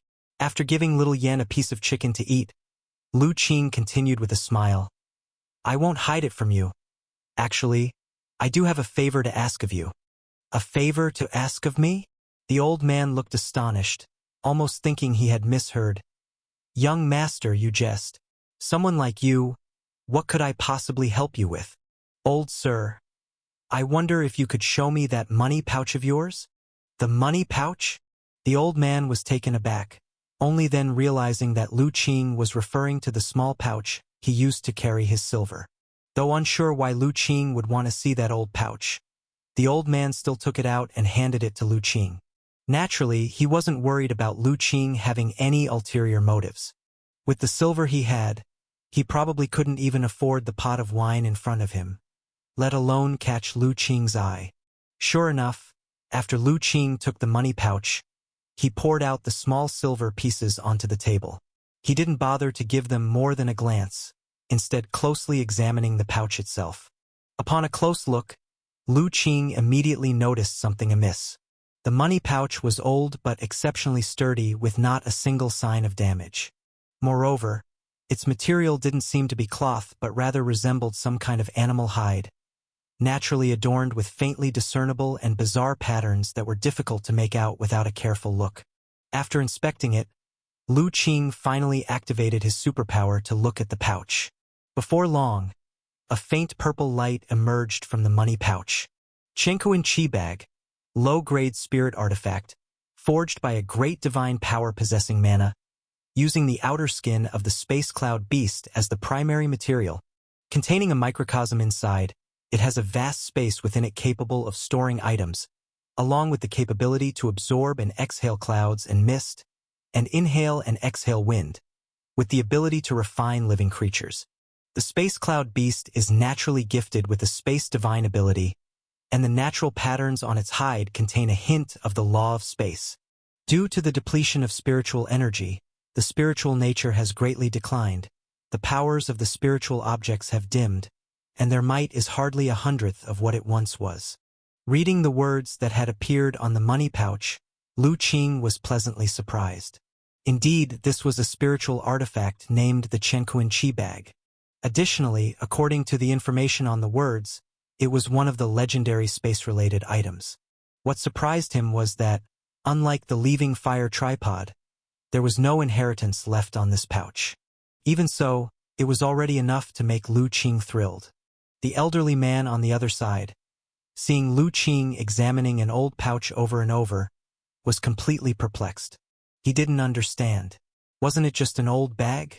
What was there to look at? Old sir, may I be so bold as to ask where you got this money pouch from? After confirming it was truly a spirit artifact, Lu Qing suppressed his elation and asked the elderly man. I found this money pouch when I was young, digging in the fields one time. I saw that it was old but not damaged, so I took it home, cleaned it up, and started using it. Strangely enough, although it looks old, I've used it for many years without it ever going bad. It has always been like this. As he said this, the old man also began to suspect something. Could it be that this money pouch was special? Seeing his expression, Lu Qing knew he must have guessed something. He spoke candidly. Old sir, I must tell you the truth. The material of this money pouch is quite special and useful to me, so I would like to buy it. What price would you ask to part with it? Son, is this money pouch really a treasure? The old man asked with widened eyes. To someone like me who practices cultivation, yes, it is. But to an ordinary person like you, aside from holding money, it has no other use, Lu Qing implied. Upon hearing this, the old man understood that this was something for martial artists and had no relation to ordinary folk like him. He immediately said, If the young master likes it, just take it. After all, this thing isn't of much use to me. Besides, if not for you, I might have lost my life just now. This money pouch, consider it my way of saying thanks for your help. The old man was not a fool. Since the object was something even martial artists desired, It wasn't something an ordinary person like himself could keep. It was only because Lu Qing was good-natured that he asked so politely. Had it been any other martial artist, not forcibly taking it would have already been a kindness, let alone being so considerate as to not endanger his life. One thing for another, this item indeed has use for me, but I can't simply take it for nothing. Here's the deal, old sir. Take this piece of gold as payment for your money pouch. Lu Qing took a small gold ingot from his bosom and placed it on the table. The dazzling glint of gold caught the old man's eye instantly. He had lived for so long but never encountered such a large piece of gold. However, he quickly waved his hands in refusal. I couldn't. Son, it's just a money pouch and you've just saved my life. How can I possibly take your money? Don't decline, old sir. Let's settle it this way. I will buy the money pouch from you. Without further discussion, Lu Qing stuffed the gold ingot into the old man's hand. The old man wanted to refuse again, but found himself unable to let go once the gold was in his grasp. He suddenly thought that with such a large piece of gold, many problems at home could be solved. There'd be enough for his granddaughter's dowry and his wife's persistent illness. They could afford better medicine. They might even build 2 more rooms. So many family members wouldn't have to crowd into their small home, struggling to find a place to rest. With this in mind, the old man found himself unable to voice his refusals. Seeing this, Lu Qing knew the old man was tempted. He smiled lightly. It's just a piece of gold of no great concern to me. Old sir, rest assured and accept it. Seeing that Lu Qing insisted to this extent, the old man eventually accepted the gold ingot. Old sir, are you hungry? It would be a waste to let this lavish spread of dishes go uneaten. Seeing that the old man had taken the gold ingot, Lu Qing then put away the money pouch and smiled. The old man, having accepted the gold, naturally felt less constrained and joined Lu Qing in enjoying the feast. After satisfying their hunger and thirst, Lu Qing personally escorted the old man out of the city and discreetly followed him at a distance to ensure no one was tailing them before returning to the city. After all, it was better to be thorough in good deeds. The last thing he wanted was for his kindness to result in misfortune for the old man. Just as he re-entered the city, Lu Qing's expression suddenly became grave as he looked ahead. He saw a man with a smile on his face, sauntering toward him not far ahead. The man was a handsome, middle-aged individual, whose phoenix eyes were particularly striking. Chapter 212 Royal Family, Cloth-Clothed Youth's Warning. Yen Songhai has met young Master Lu.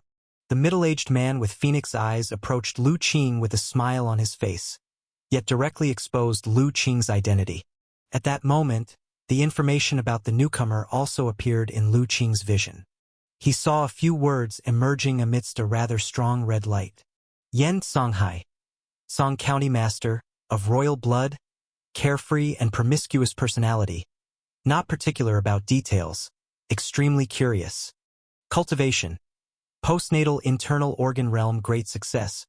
Possesses a variety of secret techniques, especially skilled in swordsmanship. Originally a member of the royal family, due to excessive curiosity, he probed into taboo matters and was demoted from the royal capital. So, he was the nominal ruler of the county town. After reading the information, Lu Qing understood in his heart. He just hadn't expected that the other party's background was rather complex, being a descendant of the royal family. Is Lord County Master here because of the hooligans from the workshop that came looking for me? Lu Qing was not surprised that this person knew his whereabouts.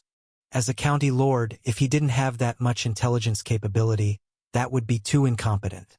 Not at all. Chan Wenkai has taken advantage of his position in the workshop to bully people and extort money from the common folk, a matter that I have already investigated. Young Master Lu need not worry, Yen Songhai said. Oh, then may I ask how did Lord County Master deal with that person? Lu Qing asked curiously. Of course, 1 year's imprisonment, confiscation of property, and expulsion from the city after his sentence is served. Lu Qing nodded. Not being familiar with the laws of this world, he didn't know whether the punishment was heavy or light and thus made no comment. However, I heard that Chen Wenkai was able to extort in the workshop with impunity because his brother-in-law, who works for the County Lord Mansion, covered for him. How did Lord County Master deal with him? Lu Qing continued to inquire. Yen Songhai faltered for a moment before responding. Chen Wencai's brother-in-law, Wang Yi, has been a diligent servant for many years and has worked hard. As for the matter of Chen Wencai taking advantage of his name to defraud others, Wang Yi was not fully aware of it. Considering his hard work and ignorance, a penalty of 3 months' salary is imposed to serve as a warning to others. Lu Qing smiled non-committally, neither expressing his opinion on this treatment. Since Lord County Master has already uncovered the truth, I suppose there is no longer anything to do with me. Please allow me to take my leave. Lu Qing bowed slightly, ready to leave holding little Yen. Yen Songhai hastily called out to him, "Young Master Lu, I have prepared some food and drink at Yanfeng Building. May I have the honor of your company?" Yanfeng Building was the most expensive and finest tavern in the county.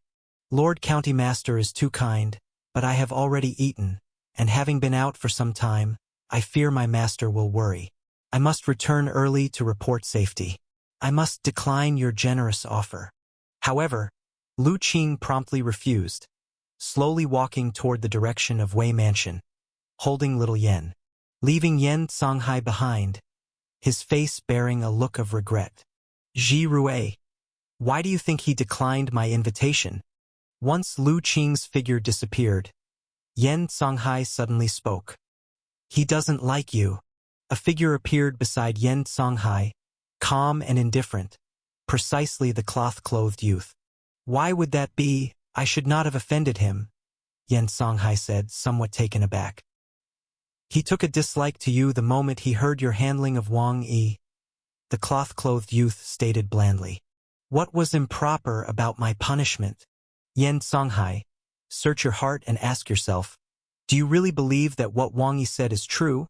That he doesn't know Chen Wenkai is extorting others in his name in the workshop? The cloth-clothed youth looked at his friend with some irony. "If you truly believe that, then it seems like you've become more naive as the years have passed." Yen Songhai fell silent. After a while, he finally said, "Wang Yi is a talent. With just the ordinary cultivation technique distributed by the County Lord Mansion, he has managed to achieve perfection in the Qi blood realm in just a few short years.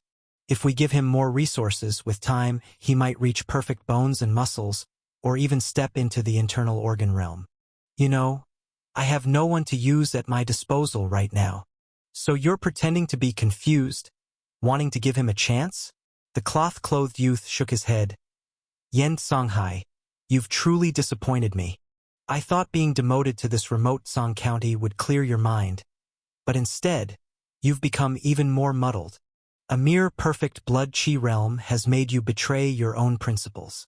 With that attitude, do you still delude yourself that one day you'll be able to return to the royal capital and reclaim what was once yours?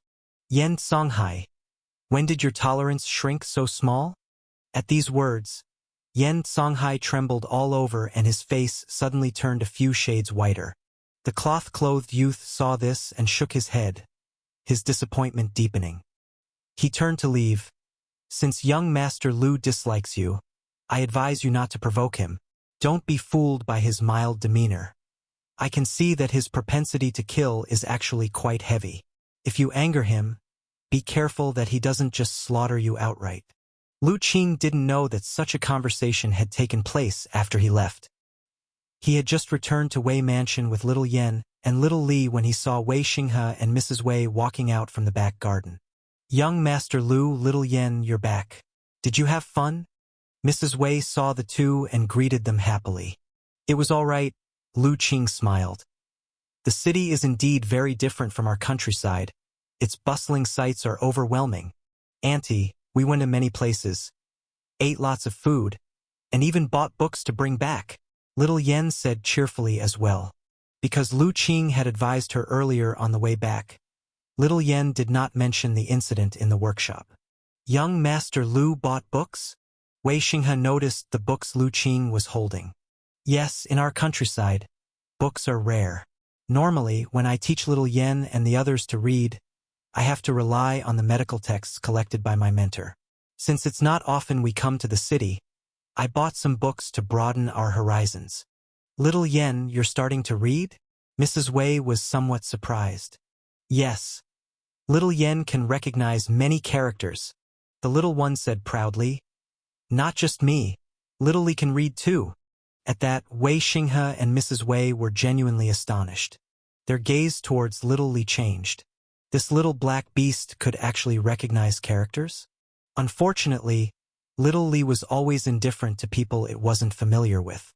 Facing their attention, it didn't even open its eyes, just pretending to sleep on Lu Qing's shoulder. Wei Xinghe put away the surprise in his heart and said to Lu Qing, "Since young Master Lu loves books so much, Wei Mansion also has some collections. If you're interested, you're welcome to browse our library and see if there's anything you like." Lu Qing's interest was piqued by this. Books kept in Wei Mansion must be extraordinary, and there might be information that he was seeking. He nodded in agreement.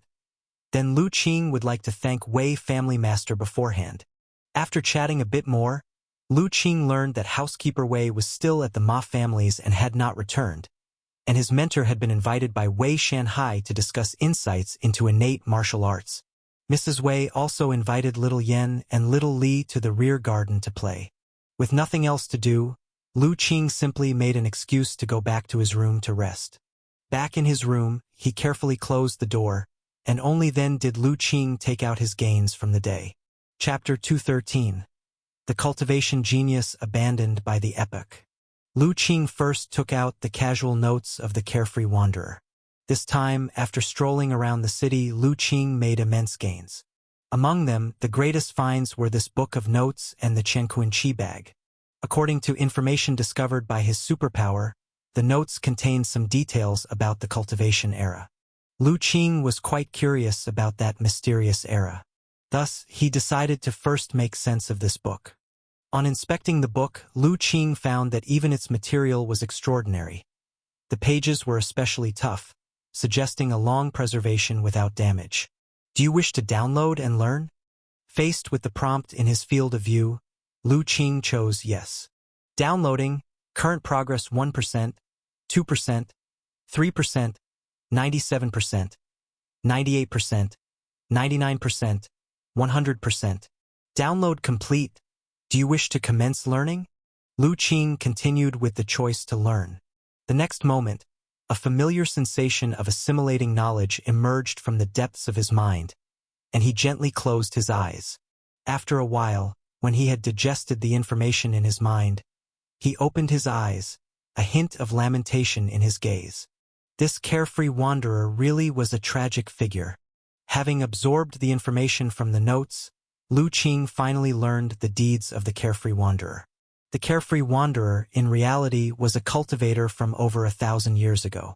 More accurately, he was a pitiable person in pursuit of the way of immortal cultivation. The carefree wanderer initially was a scholar. As a young man, he stumbled upon a legacy of immortal cultivation in an odd cave by chance.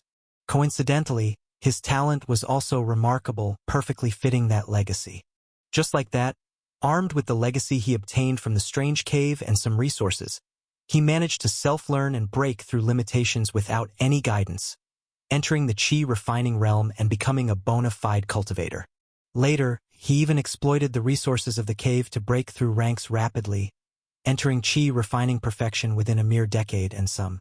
According to the carefree wanderer in his notes, such progress, even placing him in the resplendent cultivation era, would rightly consider him an unmistakable genius, the kind eagerly recruited by major immortal sects. Sadly, he was born in the wrong era, one where spiritual energy was scarce, the immortal Tao had faded, and martial arts flourished. Even with outstanding cultivation talent, there were no immortal sects for him to join. This caused the carefree wanderer to express in his notes more than once his lamentation of being born at the wrong time. Even more despairing was that due to the scarcity of spiritual energy, his cultivation halted after reaching Qi refining perfection, no longer making any progress. No matter how he practiced, he could not achieve a breakthrough, unable to step into the perfect realm that followed Qi refining perfection, a state of being flawless and immaculate. In search for a breakthrough, the carefree wanderer began to travel the world. He visited a variety of famous mountains, great rivers, and peculiar places, hoping to find a slim chance for advancement. Having reached chi refining perfection, his cultivation realm was equivalent to a martial artist at the perfect innate realm, and even stronger due to the wonders of immortal cultivation. Thus, traveling the world was not a difficult task for him. However, after the carefree wanderer exhausted decades searching for the sites of former immortal sects as recorded in the legacy he inherited, he discovered that those once magnificent cave heaven-blessed lands and immortal cave mansions had long vanished without a trace. What little remained were only ruins and desolation. It was then that the carefree wanderer truly realized the cultivation era had indeed come to an end. But it wasn't all fruitless. In one of the old sites of a sect named Heavenly Tao Sect, as recorded in the legacy, he came across a jade wall. The jade wall contained a secret history. It implied that the decline of spiritual energy was the result of Heavenly Tao's self-regulating cycle. Much like the breathing of a person, one rises as another falls. One cycle of spiritual energy's rise and fall was roughly 60,000 years. 30,000 years of decline and exhaustion, followed by 30,000 years of recovery and prosperity, the cycle repeating endlessly without halt. Upon reading this secret history, the carefree wanderer's heart turned cold. According to the records on the jade, he calculated that he was in the late stage of the decline of spiritual energy, and it would be at least 1,000 more years before the next recovery of spiritual energy. Knowing this, the carefree wanderer began to despair. As a cultivator with chi refining perfection, equivalent to the realm of martial artists' innate perfection, his lifespan was only 300 years. Even if the path of immortal cultivation was mystical and he knew secret techniques to cling to life, at most he could only live for 500 years. Waiting for the true recovery of spiritual energy was impossible. In other words, despite his exceptional talent and astonishing innate gift for immortal cultivation, he could not wait for the day of spiritual energy recovery to shine in his own glory. At the very end of the scribblings, Lu Qing saw that after learning of the secret history on the jade, the carefree wanderer did not give up entirely. His entire life was a struggle against the laws of the Heavenly Tao, trying to step into a higher realm with his talent and effort.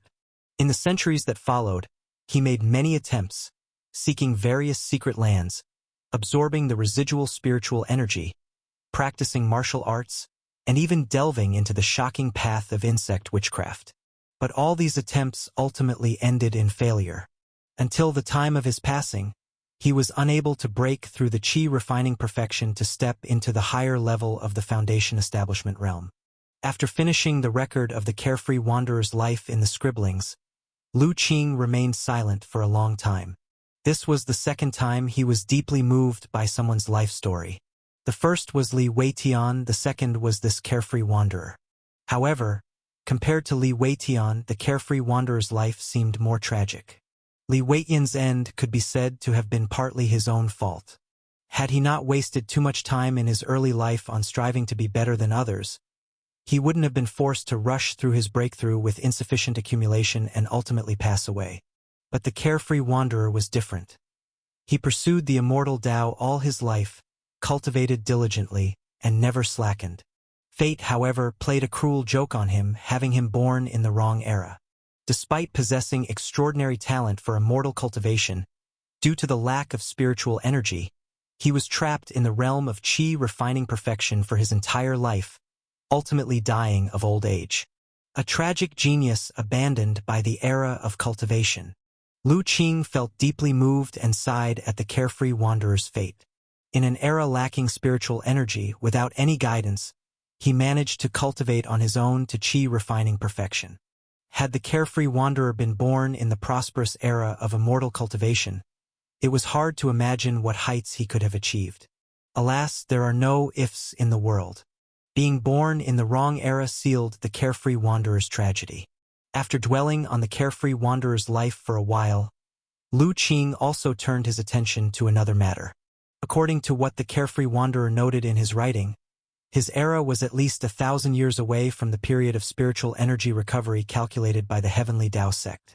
Nearly 1,000 years had passed since the carefree wanderer's demise. By that calculation, wouldn't the period of spiritual energy recovery be in the era he was currently in? But he hadn't noticed any significant changes in the world. Had he? No, that's not right. A sudden realization hit Lu Qing, sending a jolt through his heart. Chapter 214, Refinement of the Qianquan Qi Bag. Little Li and the Leaving Fire Tripod. Lu Qing suddenly remembered that the appearance of Little Li and the gradual restoration of the Leaving Fire Tripod might already be foreshadowing something. Little Li is a spiritual beast, and the Leaving Fire Tripod is even more a spiritual artifact. Both are related to spiritual energy. Could this mean that the spiritual energy of this world had already begun to quietly recover? It was just that the speed of recovery was too slow, and with the heritage of immortal Tao being severed, it went unnoticed. After all, according to the records on the Jade by the Heavenly Tao sect, the cycle of spiritual energy fluctuation could span as long as 60,000 years. If that's the case, I need to prepare in advance. A serious look appeared in Lu Qing's eyes. If the spiritual energy was truly recovering, it would be a major shift that hadn't occurred in tens of thousands of years. The entire world structure would likely undergo significant changes. Lu Qing did not believe that those cultivation forces, which once had illustrious names and controlled the world's resources, had all perished. Having gained the heritage of cultivation himself, he knew that the techniques of cultivators were far superior to those of martial artists. It was impossible that they had no means of coping. He preferred to believe that they were lying dormant somewhere, quietly waiting for the day when the spiritual energy truly recovered to a certain level. However, this could also be an opportunity for me, Lu Qing muttered softly to himself. Regardless of whether those cultivation sects were hiding or had completely disappeared, the fact that cultivators were rarely seen in this era was undeniable.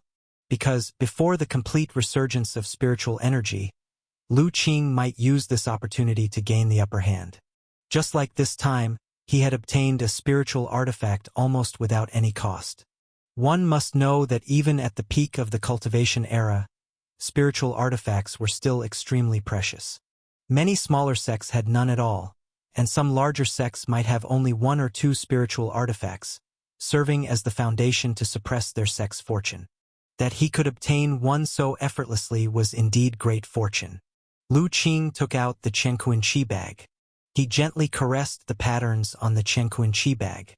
He suddenly thought that because of the depletion of spiritual energy, many famous spiritual artifacts from the cultivation era were probably in a poor state now. They might have degraded nearly to ordinary objects, just like the Qianquan Qi Bag. Although most of them were likely taken away by the cultivation sects, it was hard to say if any were still lost outside. If he could locate these spiritual artifacts, wouldn't he make a fortune? Thinking of this, Lu Qing's heart grew somewhat excited. The disappearance of the cultivation era was a disaster for those cultivators. But for him, it was truly a great opportunity. After fantasizing for a while, Lu Qing calmed his emotions, ready to begin refining the Qianquan Qi Bag. Although he hadn't found any heritage in the Qianquan Qi Bag, the heritage he obtained from the Leaving Fire Tripod included a technique for refining magic artifacts. And coincidentally, that technique was one Lu Qing could barely perform.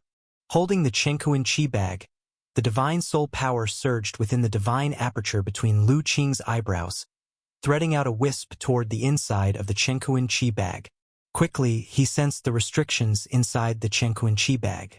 As long as he could refine these restrictions, he would be able to control this spiritual artifact successfully. Following the secret refining method of the Li Hua sect, Lu Qing manipulated his divine soul power and began to slowly refine the restrictions. Just days earlier, Lu Qing had been unable to perform this refining method.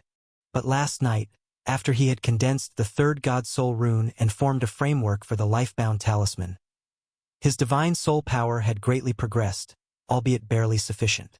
The Qianquan Qi Bag had been silent for countless years. Its spiritual nature greatly diminished, and the power of its restrictions had been weakened to the extreme.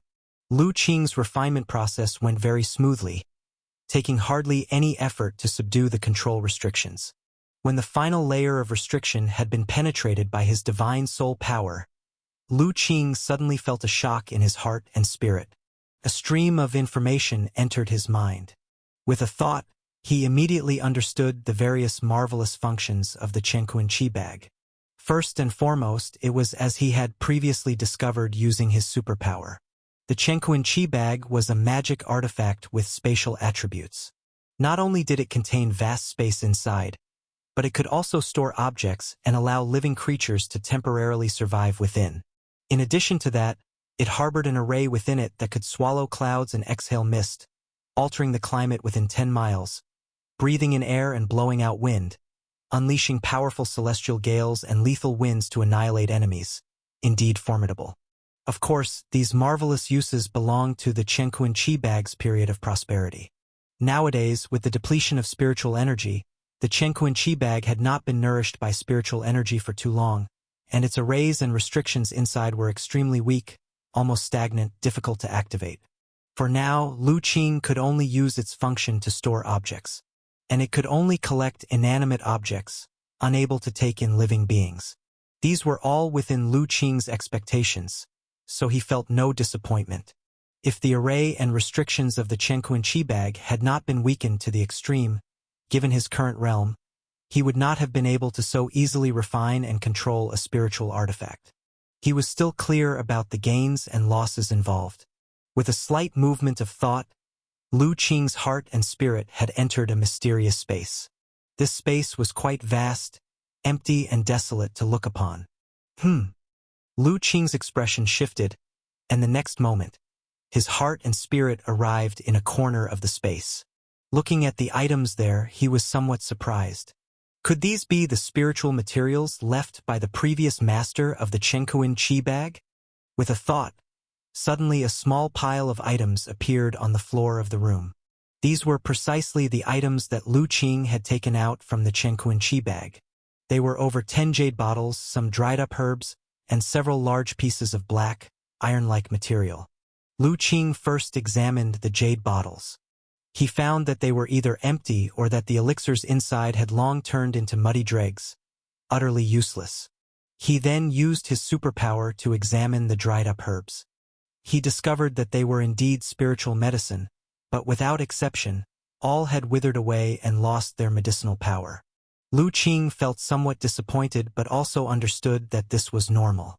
Spiritual energy had been waning for tens of thousands of years, and even the Chenkuan Qi bag had almost turned into a mundane object due to lack of nourishment. How could it possibly maintain the spiritual nature of the objects inside? However, holding on to a last sliver of hope, Lu Qing still fixed his gaze on the several large pieces of mineral iron. Soon, a rich red light emerged from the stones. Outer Heaven Meteorite Iron Stone. A mysterious meteorite iron stone that fell from beyond the heavens and was squeezed and buried deep underground for tens of thousands of years. Material heavy and extremely hard, very precious. Highly accommodating, one of the best materials for refining magic artifacts and embryos of spiritual artifacts. After examining the information that emerged from the mineral iron, a look of joy appeared on Lu Qing's face. Chapter 215 Outer Heaven Fallen Iron, Zhu Xian Workshop. Could it be Outer Heaven Fallen Iron? Lu Qing was very excited. In the inheritance of the Li Hua sect, this rare spiritual material was mentioned and highly revered, referred to as one of the best materials for forging the embryo of a spiritual artifact. The middle-grade spiritual device, the Leaving Fire Tripod, was infused with quite a bit of Outer Heaven Fallen Iron during its forging by the Li Hua sect. The young master of the Li Hua sect had once expressed his regret in the inheritance, saying that if the tripod's body had been made entirely of Outer Heaven Fallen Iron, they would not have been defeated in that great sect war. Unfortunately, Outer Heaven Fallen Iron was too rare, and even with the accumulation of thousands of years, the Li Hua sect had not managed to gather much. Unexpectedly, Lu Qing had found several large pieces in the Chenkuan Qi bag. It looks like I can move up the schedule for forging my war saber. Lu Qing's war saber had been damaged in a fight with a burly Great Han, and these past days, he had not been able to find a suitable replacement. Although the Wei family had offered some treasured sabers for him to choose from, in his view, while those sabers were not bad, they were not much stronger than his original one, so he had not made a choice yet. After receiving the inheritance of the Li Hua sect, he even fancied the thought of forging a treasured saber by his own hand. He had been thinking of looking for some good ironstone after attending the apprenticeship ceremony of Ma Gu and Wei Zian. Now that he had gotten the outer heaven fallen iron, it was better than any artifact refining material he could find. After admiring the outer heaven fallen iron pieces for a while, Lu Qing put the items back into his Chenkuan Chi bag. He also tucked away the books he had just purchased and some other miscellaneous items. From there on out, Lu Qing felt refreshed all over, with nothing but his clothes and a Chenkuan Chi bag on him, free from any other burdens. Actually, spiritual artifacts could be stored inside the body. But as Lu Qing was not a cultivator, not even at the innate realm, his Qi acupoints were not opened, he could not store the Chenkuan Chi bag in the Dantian energy point to be nourished and could only temporarily hang it on his person. After finishing all these things, Lu Qing walked out to the courtyard, found a comfortable spot, and with a thought, he took out a book from the Chenkuan Chi bag to leisurely read. This time, he chose not to use his superpower to download the content directly, but to flip through it page by page, enjoying the fun of reading and passing the time. After all, life was not only about cultivation. At appropriate times, it was necessary to relax. Strength and softness in measure are the righteous path of cultivation. Unfortunately, there was no river in the city, otherwise Lu Qing would have liked to go fishing. He enjoyed reading comfortably in the courtyard for several hours until a servant from Wei Mansion came to inform him that dinner was ready, and then Lu Qing put the book away. He followed the servant leisurely to the dining hall, feeling quite satisfied within himself. That afternoon, he had already gone through a small part of the books he had brought back. He had learned a lot more about many things in this world. Acquiring knowledge could make one feel fulfilled, so his mood was quite good. Upon reaching the dining hall and seeing his master, Little Yen, Little Li, and even Grand Steward Wei there, he also found out during dinner. Housekeeper Wei had already arranged with the Ma family for the apprenticeship ceremony, which was set for 3 days later. Tomorrow, they would send out invitations to the various families and powers in the town to attend the ceremony. 3 days, plenty of time. After learning this, Lu Qing thought for a while, and after dinner sought out Wei Xinghe. Family head Wei, there is something I would like to request your help with? Oh, what might that be? Please speak, young Master Lu. Wei Xinghe perked up and hurriedly responded. It was rare for Lu Qing to ask him for a favor, and this was a great opportunity to strengthen their relationship. I have a list here with some materials on it, and I was wondering if the family head could dispatch someone to help me collect them. I can pay for the expenses. Lu Qing took out a sheet of paper. Young Master Lu said, what? Just gathering some materials. How can we let you incur expenses? Wei Xinghe took over the paper, opened it, and looked at it, and couldn't help but be surprised. That was because some of the materials listed were quite peculiar and indeed not easy to find. Young Master Lu, Wei dares to ask, what do you need these materials for? I need them for preparing a certain medicinal solution. Why? Is it hard to find these items? Family head Wei? Lu Qing felt a bit uneasy. The materials listed on the paper were organized according to some records from the heritage of the Li Hua sect. Although there were no spiritual materials included, he was not certain whether everything could be found. After all, the Li Hua sect was from too long ago. Who knew whether some of the materials still existed? It's not impossible. Most of the items are in the mansion's secret vault, but a few will require some effort to obtain, and it may take a few days to have news, Wei Xinghe said. That's not a problem. I'm not in a hurry, Lu Qing smiled. Just do your best to gather them, family head Wei. If they can't all be found, it's also fine. If the materials weren't complete, then the effectiveness of the medicinal solution would be weaker.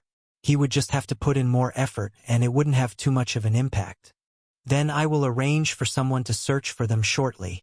Hearing Lu Qing say this, Wei Xinghe was also relieved.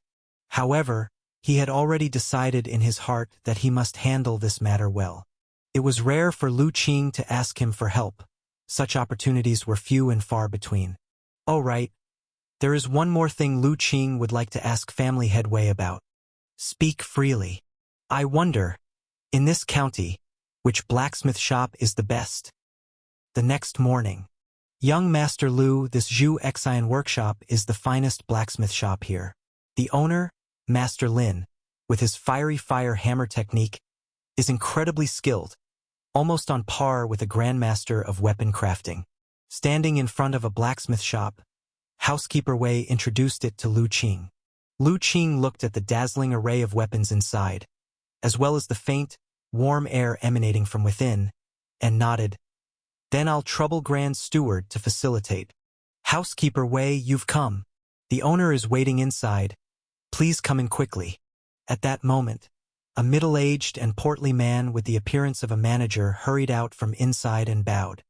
Thank you, Manager Wang, for leading the way. Knowing that Lu Qing wanted to visit the best blacksmith shop in town, Wei Xinghe had arranged it properly the previous night. It's no trouble at all, please, both of you. Lu Qing and housekeeper Wei followed the manager inside. From the outside, the shop seemed small, but the interior was quite spacious. Just as they reached the backyard, Lu Qing felt a wave of heat wash over him. A vibrant scene unfolded before them. They saw several forges spouting flames, with more than a dozen bare-chested men surrounding them.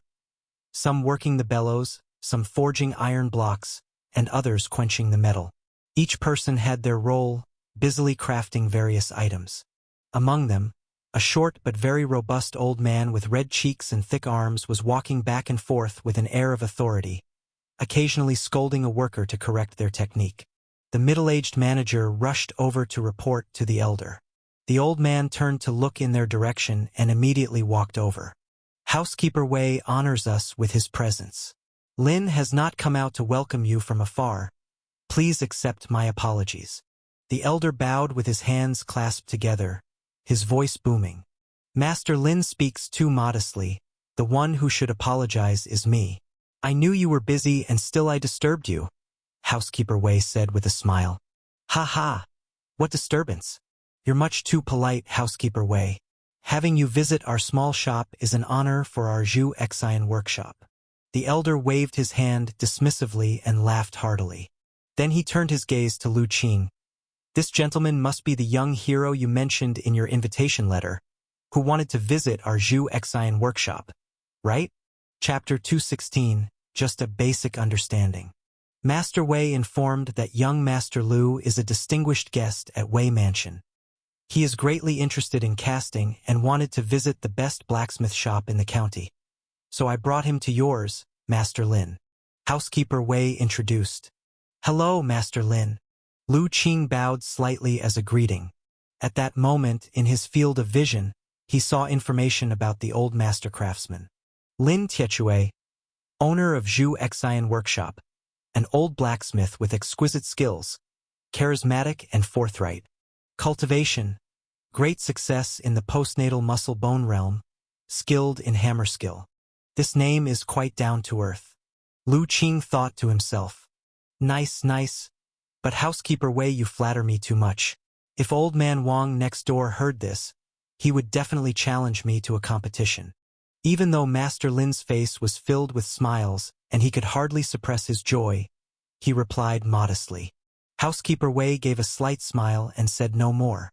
At Zhu Xian Workshop, Master Lin and Master Wang from Iron Soldier Pavilion nearby weren't on good terms, a well-known fact throughout the county. He had no interest in getting involved. What would young Master Lu like to see? Knowing Lu Qing was a distinguished guest of Wei Mansion, Master Lin didn't dare to be negligent. Anyone who could have Housekeeper Wei himself as an escort must have an extraordinary background. Although he hadn't gone to the city gate yesterday, he had felt the terrifying force emanating throughout the city. He later heard that a young man had amazed everyone with his skills, defeating a martial arts grandmaster in the inner organs perfection realm with a perfect bone marrow realm cultivation. Looking at Housekeeper Wei's attitude, could this young man be the one? With this thought, actually, I mainly want to rent a casting furnace from your workshop to personally forge a suitable weapon for myself. Is that convenient, Master Lin? Lu Qing got straight to the point. Young Master also knows the casting technique?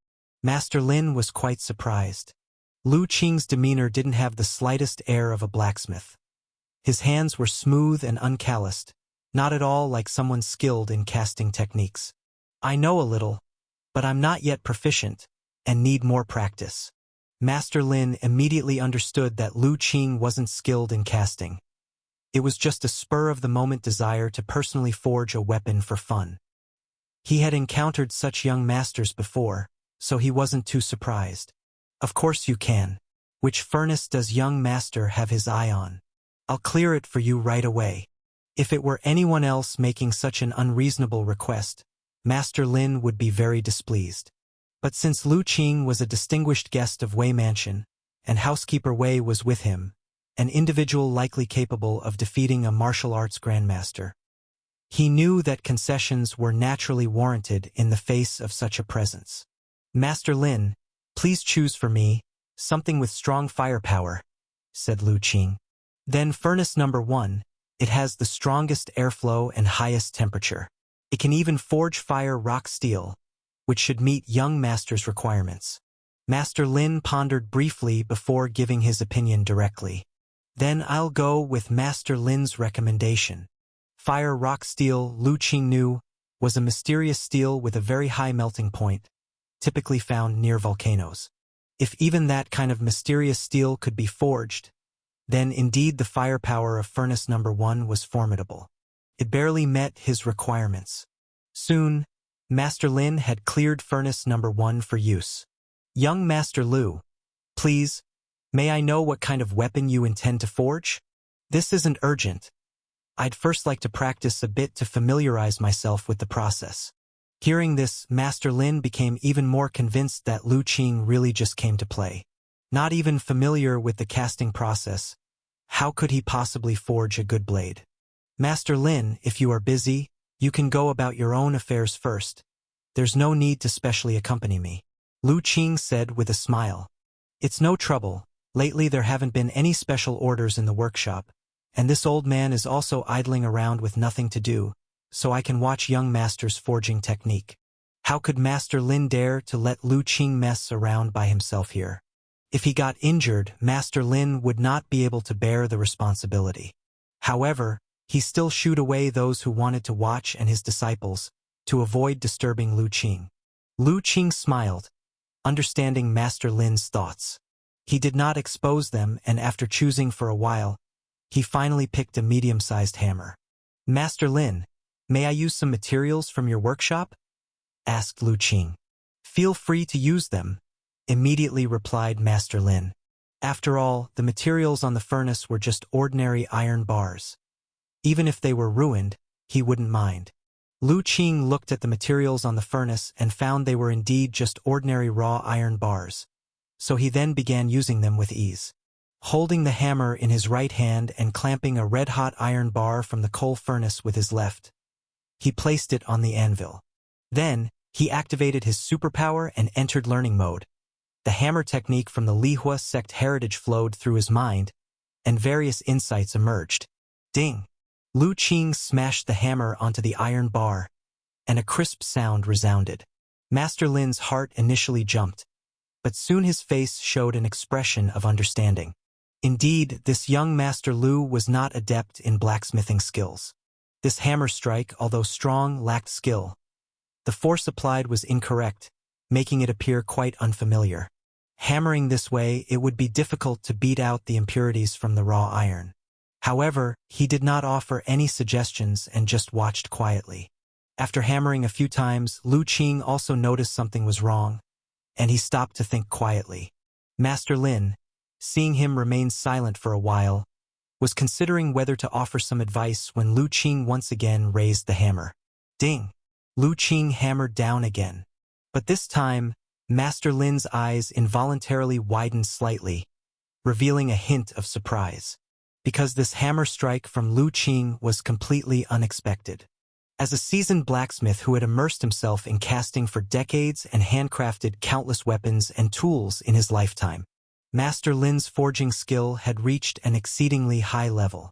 When teaching his disciples, he did not need to look. Just by listening, he could tell when a disciple made a mistake. So he could instantly tell that this hammer strike from Lu Qing was completely different from the nearly aimless pounding before. The force applied was extremely appropriate and clever, just enough to drive out the impurities from the iron bar, something even his own disciples might not achieve. Was it luck? A thought flashed through Master Lin's mind, but he quickly realized that he was wrong. After that hammer strike, Lu Qing also felt the difference and knew he had found the right approach. A smile involuntarily appeared on his face.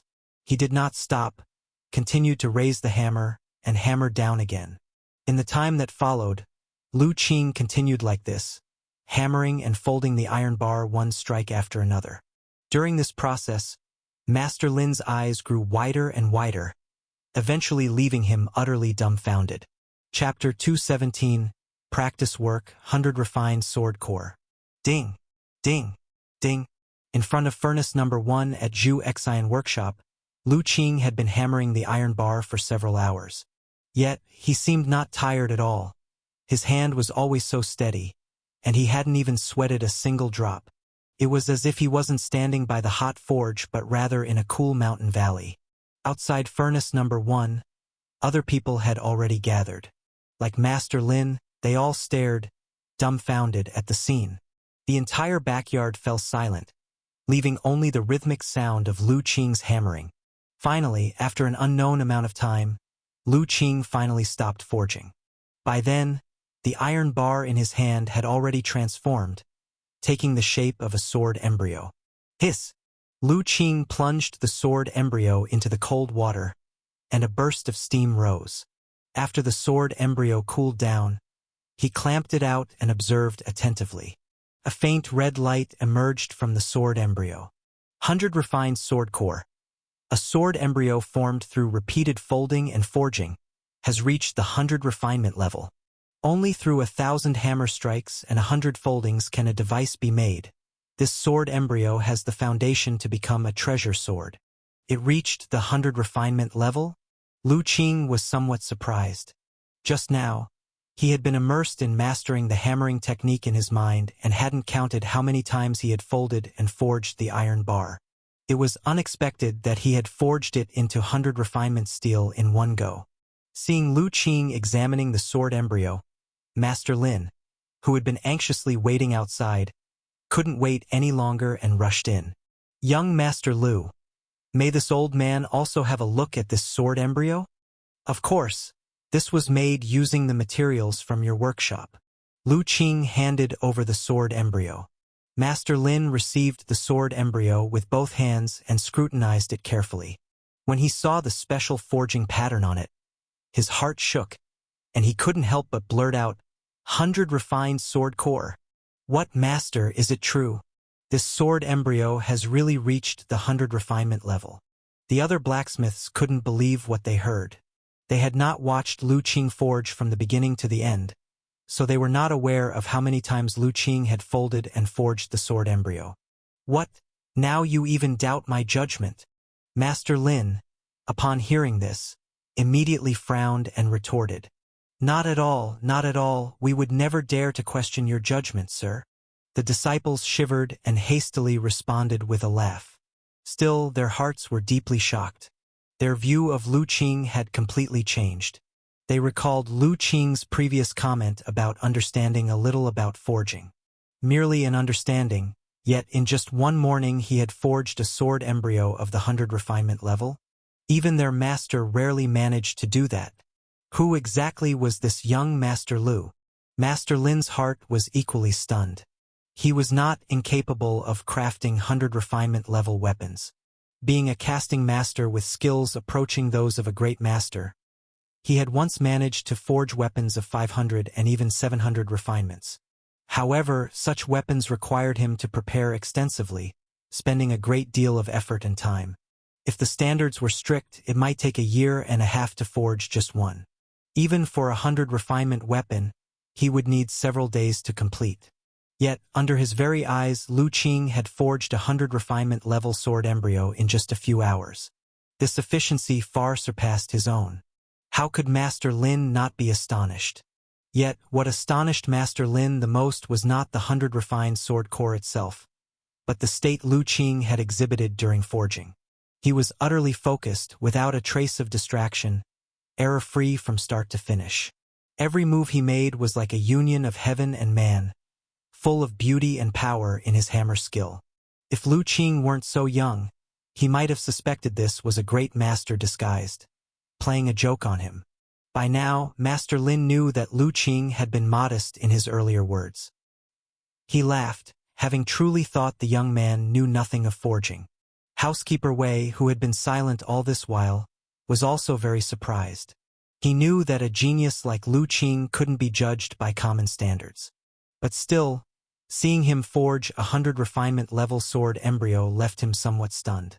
He was well aware of Lu Qing's background and knew that following the elder doctor, he shouldn't have had the chance to learn forging skills. Yet now, he had personally hammered out a 100 refined sword core. How could this be possible? Young Master Lu, are you by any chance from a forging family?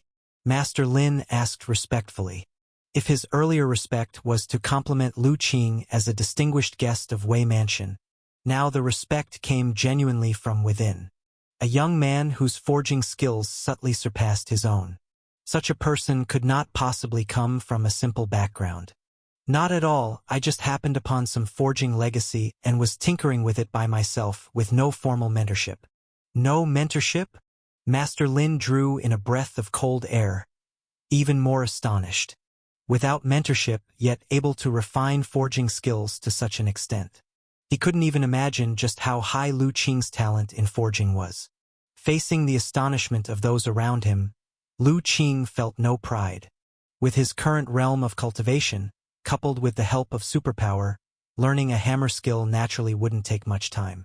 In fact, the hammer skill he was practicing was merely a foundational technique within the traditions of the Lihua sect. It was initially given to some outer disciples to practice forging mortal weapons.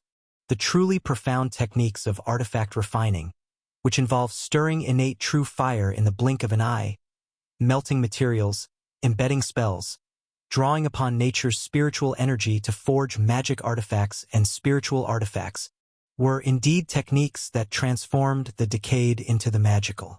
Compared to that, this method of repetitive hammering hardly counted as efficient. Of course, skyscrapers rise from the ground, and although basic, Lu Qing did not underestimate this technique of hammer forging. It was the beginning of the craft of forging. Only with a solid foundation and deep understanding of forging could he better understand and master the profound techniques of artifact refining. Thinking this, Lu Qing picked up the hammer again, grabbed an iron bar, and prepared to continue forging. But this time, he chose the largest hammer. Young Master Lu, are you continuing to forge? Isn't this sword embryo to your liking? Seeing this, Master Lin hurriedly asked. That was just practice work, not meeting the requirements I desire for a weapon. Lu Qing shook his head. Don't worry, Master Lin. I'll fully pay for the materials used here. A mere 100 refinement level sword embryo, barely meeting the threshold of a treasure sword. How could it possibly meet Lu Qing's goals? The war saber that Ma Gu had given him had 500 refinements. Young Master Lu speaks too humbly. I certainly didn't mean that. It's just some iron, use it freely. If it's not enough, there's plenty more in the storeroom. But you've been forging for so long. Don't you need to rest? Master Lin hurriedly explained, fearing that Lu Qing would think him stingy. It's all right, I'm quite strong, and this bit of exertion is nothing to worry about. Besides, this round of forging won't take as long. Lu Qing smiled. Lifting the hammer, a massive one weighing tens of pounds, it seemed weightless in his hands. Lu Qing first concentrated and gathered his energies. Then suddenly, with a mighty swing, he smashed the hammer down. Bang! A loud sound erupted. Master Lin's eyes instantly widened in shock. Chapter 218, Hammering and Refining the 1000 Refinement Treasure Embryo. Master Lin watched as Lu Qing's heavy hammer struck down. Under the enormous force, the glowing red iron bar, in an instant, sparked as it was compressed and collapsed, turning into an iron disc. Then Lu Qing folded it and struck down with another heavy blow, hammering it back into an iron disc once again. In this manner, Lu Qing swung his hammer, one strike following another. The iron bar, like dough, was easily flattened by his blows. But Master Lin and his disciples understood that it wasn't that the iron bar was as soft as dough, but rather that Lu Qing's strength was truly astonishing. Each swing could easily flatten the iron bar. What was most crucial, Master Lin and his followers noticed, was that Lu Qing was not just blindly pounding with brute force. Instead, each hammer strike contained various changes and was just enough to reach the limit of the iron bar, squeezing out the impurities within, yet not so powerful as to break the metal. One strike, one refinement. How is this possible? Watching Lu Qing swing the heavy hammer as if it were light as a feather, strike after strike, Master Lin had already begun to stare blankly, muttering to himself in a trance. His heart was filled with an indescribable shock. He had never thought that forging an iron billet could be done in such a manner. Each hammer strike was a refinement, a technique of forging that seemed magical, something that even the true casting great masters he had seen could not achieve.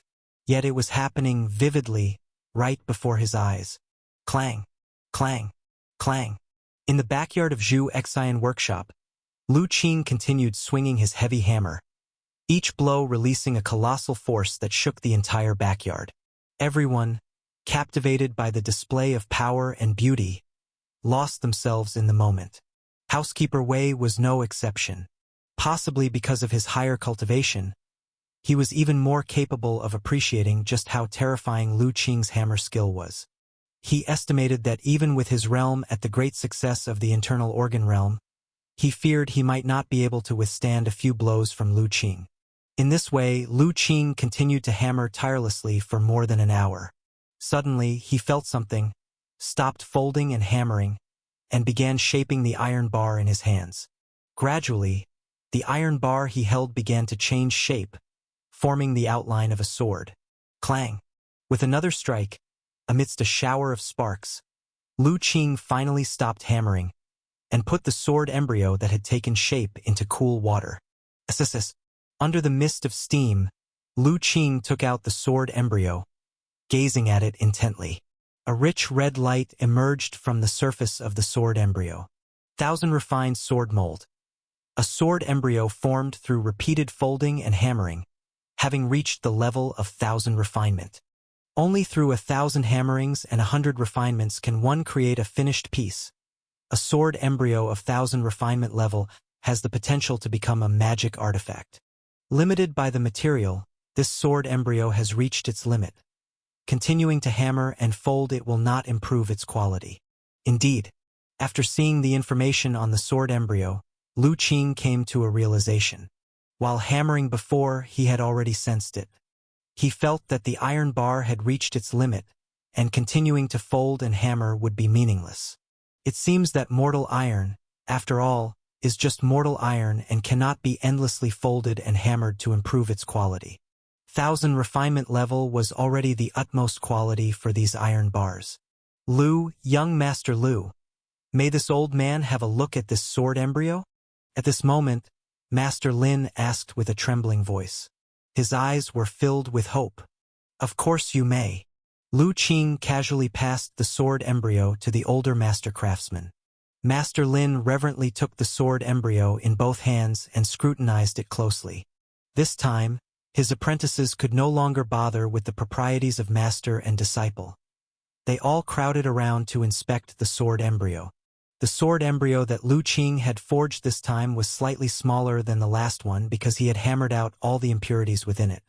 Of course, that was not what Master Lin and his apprentices were paying attention to. Their first order of business was to examine the patterns on the sword embryo. Then, when they saw the incredibly detailed patterns, Master Lin's body trembled violently. This pattern. It's indeed a 1,000 refinement treasure embryo. This sword embryo has reached the 1,000 refinement level. Master, has it truly reached the 1,000 refinement level? The apprentices had never seen refined iron of the 1,000 refinement level, and their bodies were equally shaken upon hearing the news.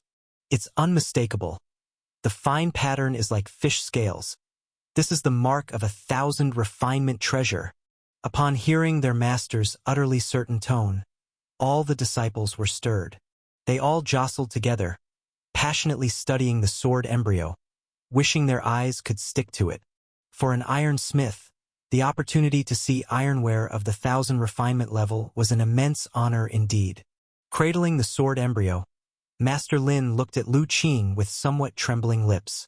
In fact, he had some expectations for the quality of this sword embryo. After all, he had watched Lu Qing forge the sword embryo from beginning to end, and although he had not counted the number of folds and hammers, he had a rough impression. But precisely because of this, when he actually saw the pattern indicating the 1000 refinement level on the sword embryo, his heart was even more agitated.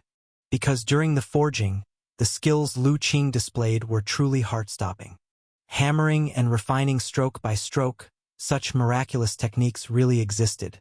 Master Lin had never seen a casting master, so he did not know the extent of the forging skills of those grandmaster-level existences. But he was certain that Lu Qing's forging skills, not to mention anything else, were at least on par with any casting master in the art of hammering alone. 1000 refinement treasure embryo? Housekeeper Wei couldn't help but gape slightly. He hadn't expected Lu Qing to actually forge a sword embryo of the 1000 refinement level. It was worth noting that such treasure swords, even in Wei Mansion, were not numerous. Young Master Lu, thank you for bestowing this treasure for our observation. Holding the sword embryo, Master Lin approached Lu Qing and returned it with a respectful demeanor. He acted just like an apprentice faced with a great master. It's just a sword embryo, Master Lin. You don't have to be so formal, Lu Qing said with a smile, choosing not to take it back. I actually have a matter in which I'd like to ask for Master Lin's assistance. Young Master Lu, please speak. If this old man can help, I will certainly do my utmost. Master Lin eagerly answered. It's nothing serious. It's just regarding this sword embryo. I'd like to ask Master Lin to help forge it into a longsword. I have a good friend who will be celebrating a happy occasion in a few days, and I would like to give him this sword as a congratulatory gift, if possible. Of course, there is no problem with that. But why is young Master Lu not forging it himself? Master Lin asked with a hint of confusion. If I may speak frankly, Master Lin, I have some insight only in the aspect of forging. The other casting skills are quite unfamiliar to me, not as experienced as you, Lu Qing explained. To forge a perfect treasure sword, it was not enough to simply hammer the sword embryo. There were still processes like inlaying, polishing, and sharpening, all of which were not Lu Qing's expertise. I see. Rest assured, young Master Lu, I will certainly not disappoint and will forge this treasure sword well. Master Lin's heart was somewhat excited, for crafting 1000 refinement treasure sword by hand was an unprecedented experience for him. However, after the excitement subsided, he suddenly remembered something. But young Master Lu, didn't you say you came to use the forge because you wanted to make a weapon for yourself? Is this sword embryo not for your own use? I'm in no hurry for my own weapon. Lu Qing shook his head. This time I came to sharpen my own forging skills. In a few days, once I've gathered the materials, I'm afraid I will have to trouble Master Lin once more. Chapter 219. The eve of becoming an apprentice, the eldest son of the Wei family. When Lu Qing and Grand Steward Wei left Zhu Exian workshop, they were very respectfully seen off by Master Lin leading his disciples. The scene left the middle-aged shopkeeper, who had been watching the storefront outside, dumbfounded, not understanding what had happened, for the masters never showed such deference to a young man before. Even when meeting the Lord County Master, the master of the workshop had never lowered his posture so much. Young Master Lu, are you planning to give the 1000 refinement treasure sword to Master Ma Gu? Grand Steward Wei asked after they left Zhu Exian workshop. Yes, in 2 days there will be an apprenticeship ceremony for Master Ma and his young disciple. Master Ma is adept with both swords and sabers, and since a sword is known as the gentleman of weapons, it is perfect as a congratulatory gift. This time, obtaining 1000 refined sword mold was somewhat unexpected for Lu Qing. He had been slightly troubled about what congratulatory gift to give for Master Ma's apprenticeship ceremony in a couple of days. This was indeed a fortunate coincidence. As for the 100 refined sword core, he did not take it with him but instead gave it to Zhu Exian workshop as a fee for using their forge.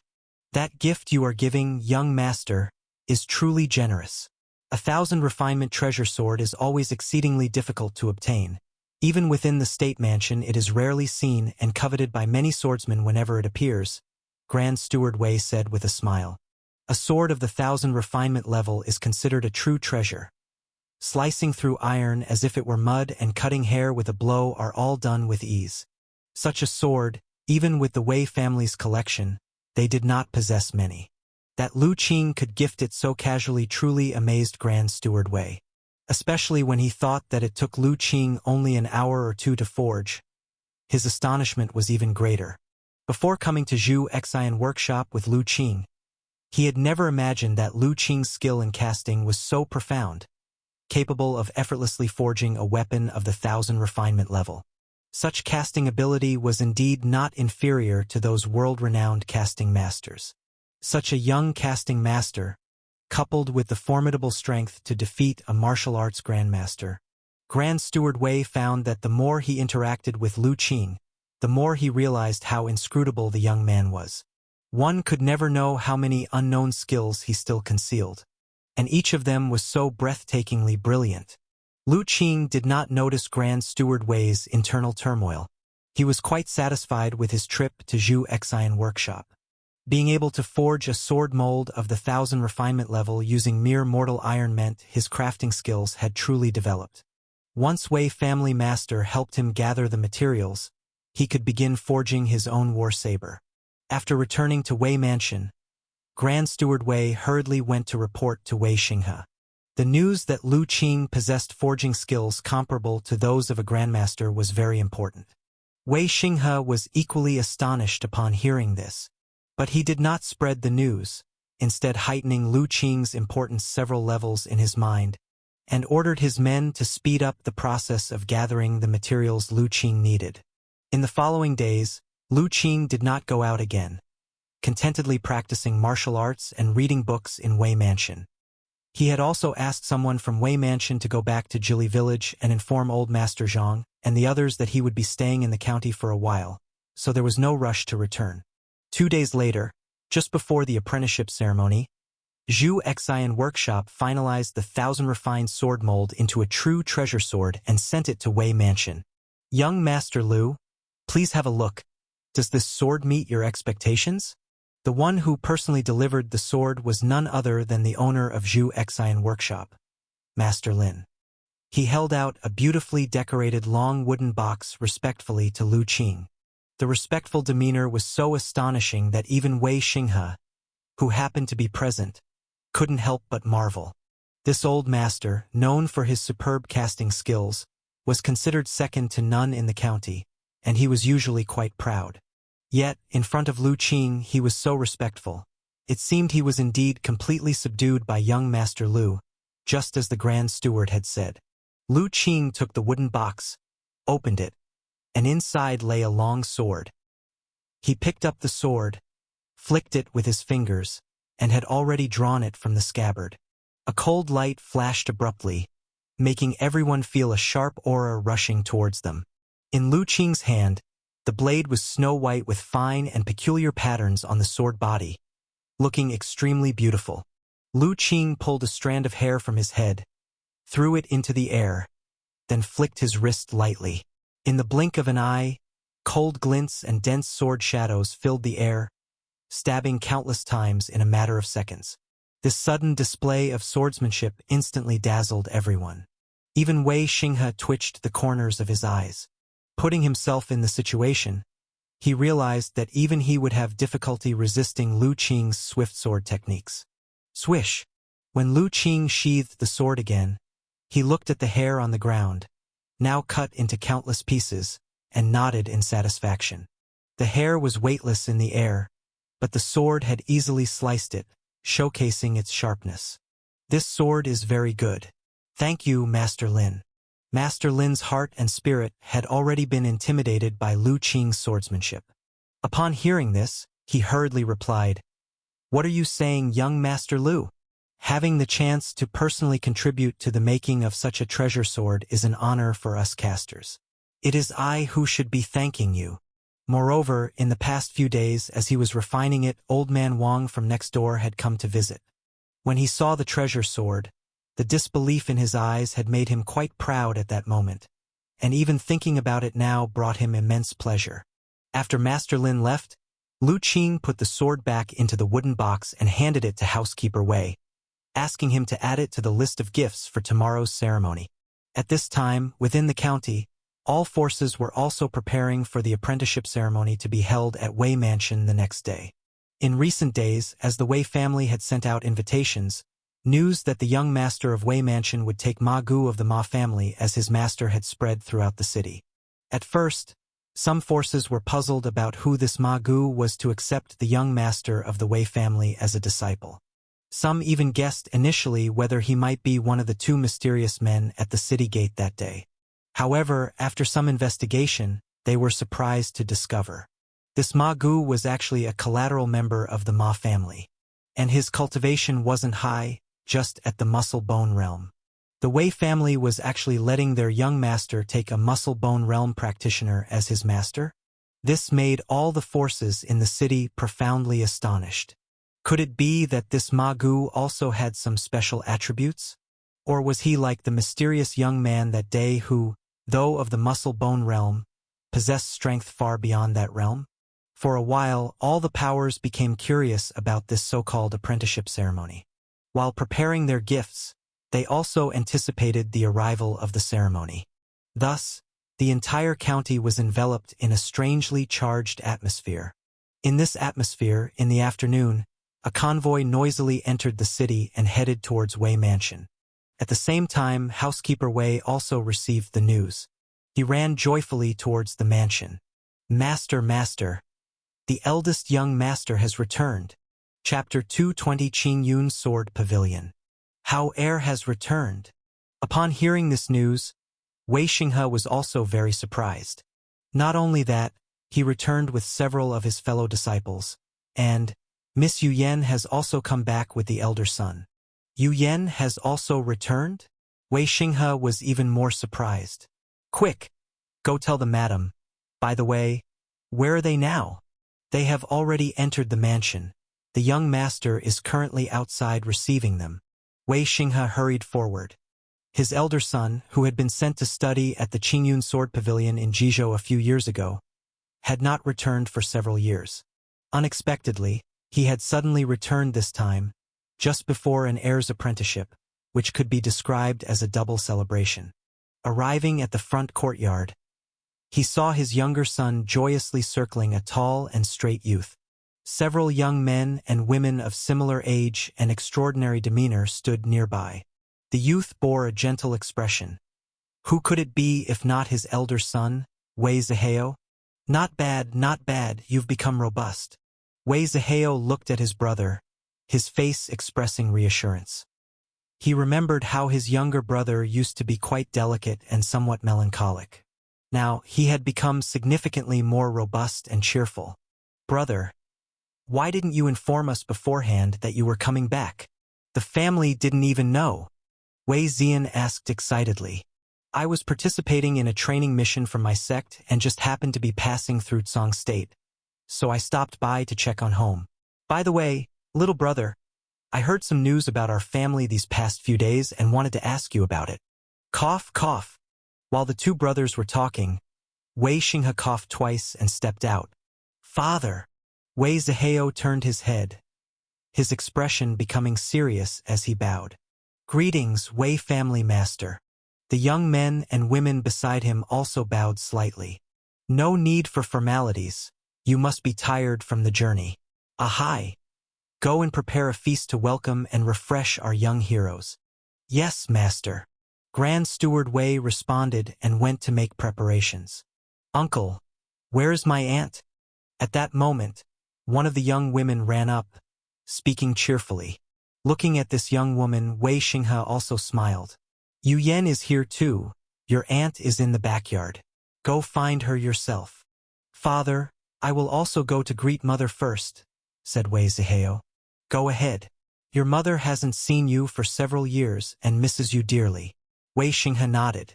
After Wei Zihao had visited his mother and the family reunited, he then went to his father's study.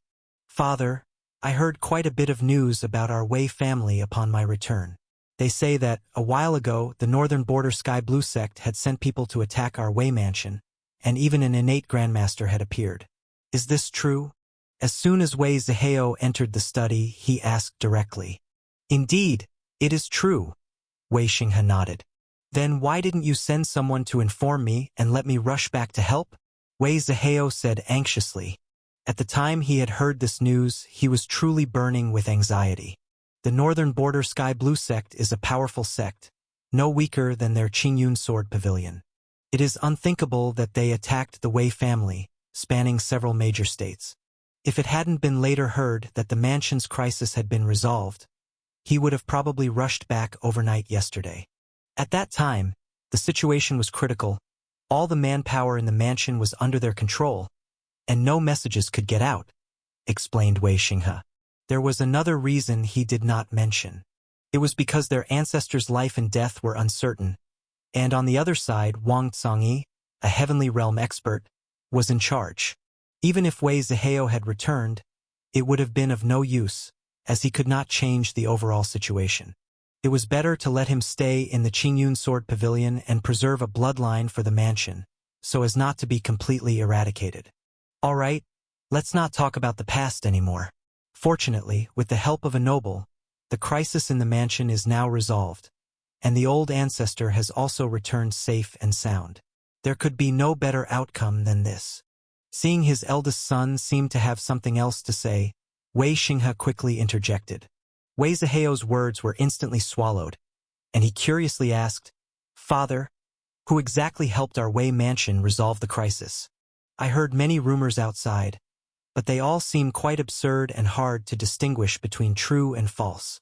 Recalling the news he heard on the road when he returned, Wei Zihao felt it was mostly distorted rumors. The one who helped our Wei mansion resolve the crisis was old Dr. Chen and young Master Lu. Even your mother and Xian were saved by them. Wei Xinghe briefly recounted the events, leaving Wei Zihao's mouth agape. Father, are you saying that a powerful expert of the innate realm defeated the severely injured Wang Zongyi, and his disciple, with the cultivation of perfect bone marrow realm, defeated a martial arts grandmaster of inner organs perfection? Yes, if it weren't for the help of old Dr. Chen and his disciple, our Wei mansion would probably have already been flattened by the Northern Border Sky Blue sect. But how is that possible? Wei Zihao said incredulously. How could someone of the bone realm be the match for a martial arts grandmaster of inner organs perfection? Are you sure you saw it correctly? Even if Father had seen wrongly, would all the powerful people in the county have also seen wrongly? Moreover, at that time, the ancestor was present, Lord County Master, as well as Lord Ji Rui from Tianji Building also witnessed that battle, seeing young Master Lu defeat Wang Zongyi's top disciple with their own eyes. Thinking back on the battle between Lu Qing and that robust man, Wei Xinghe still felt his heart and spirit somewhat stirred. As a martial arts grandmaster himself, he was very aware of how terrifying Lu Qing's displayed power was back then. Wei Zihao's mouth hung open, speechless for a long while. Since even the old ancestor was present at that time, it was obviously not mistaken. Yet, with this, it became even more unbelievable for him. He simply could not imagine how someone with the cultivation of the bone realm could directly defeat a martial arts grandmaster. Don't dwell on this. Young Master Lu is no ordinary person. His talent is beyond what ordinary people can imagine. Do not compare him to regular martial artists. Seeing his eldest son's dumbfounded look, fearing that it would impact his pursuit of martial arts, Wei Xinghe explained. After a while, Wei Zihao came back to his senses, and bitterly smiled. Child naturally understands that there are some geniuses in this world that are far beyond ordinary. But I didn't expect that even in a small place like Song County, such an exceptional genius could emerge. He remembered when he first went to the Qingyun Sword Pavilion to learn and was struck down time and again by those geniuses in the sect in the art of Sword Dao. Only then did he realize the truth that there are always people better than oneself, heavens beyond skies. But now, the favored sons of his sect and the young Master Lu mentioned by his father seemed almost unworthy of mention by comparison. Young Master Lu's talent is extraordinary, and his strength is astonishing. Yet he is a very humble person. He is currently residing in our mansion. If you wish, when you have time, you can take your younger brother to meet him. Wei Xinghe remembered Lu Qing's various miraculous skills, and if possible, he really hoped both his sons could become good friends with Lu Qing. Oh, so young Master Lu is living in our mansion? Wei Zihao felt a stir in his heart. Yes, he and his disciple are now residing in Yuzhu Courtyard, and there is also a young lady. You must be careful not to offend them. Is that innate realm master also here? Wei Zihao became even more surprised. You should not disturb old Dr. Chen. Recently, the old ancestor often invites him to discuss innate martial arts, and if you upset the old ancestor, even I cannot protect you from the consequences, Wei Xinghe sternly said. Wei Zihao instantly shuddered. He dared not offend the authority of the old ancestor.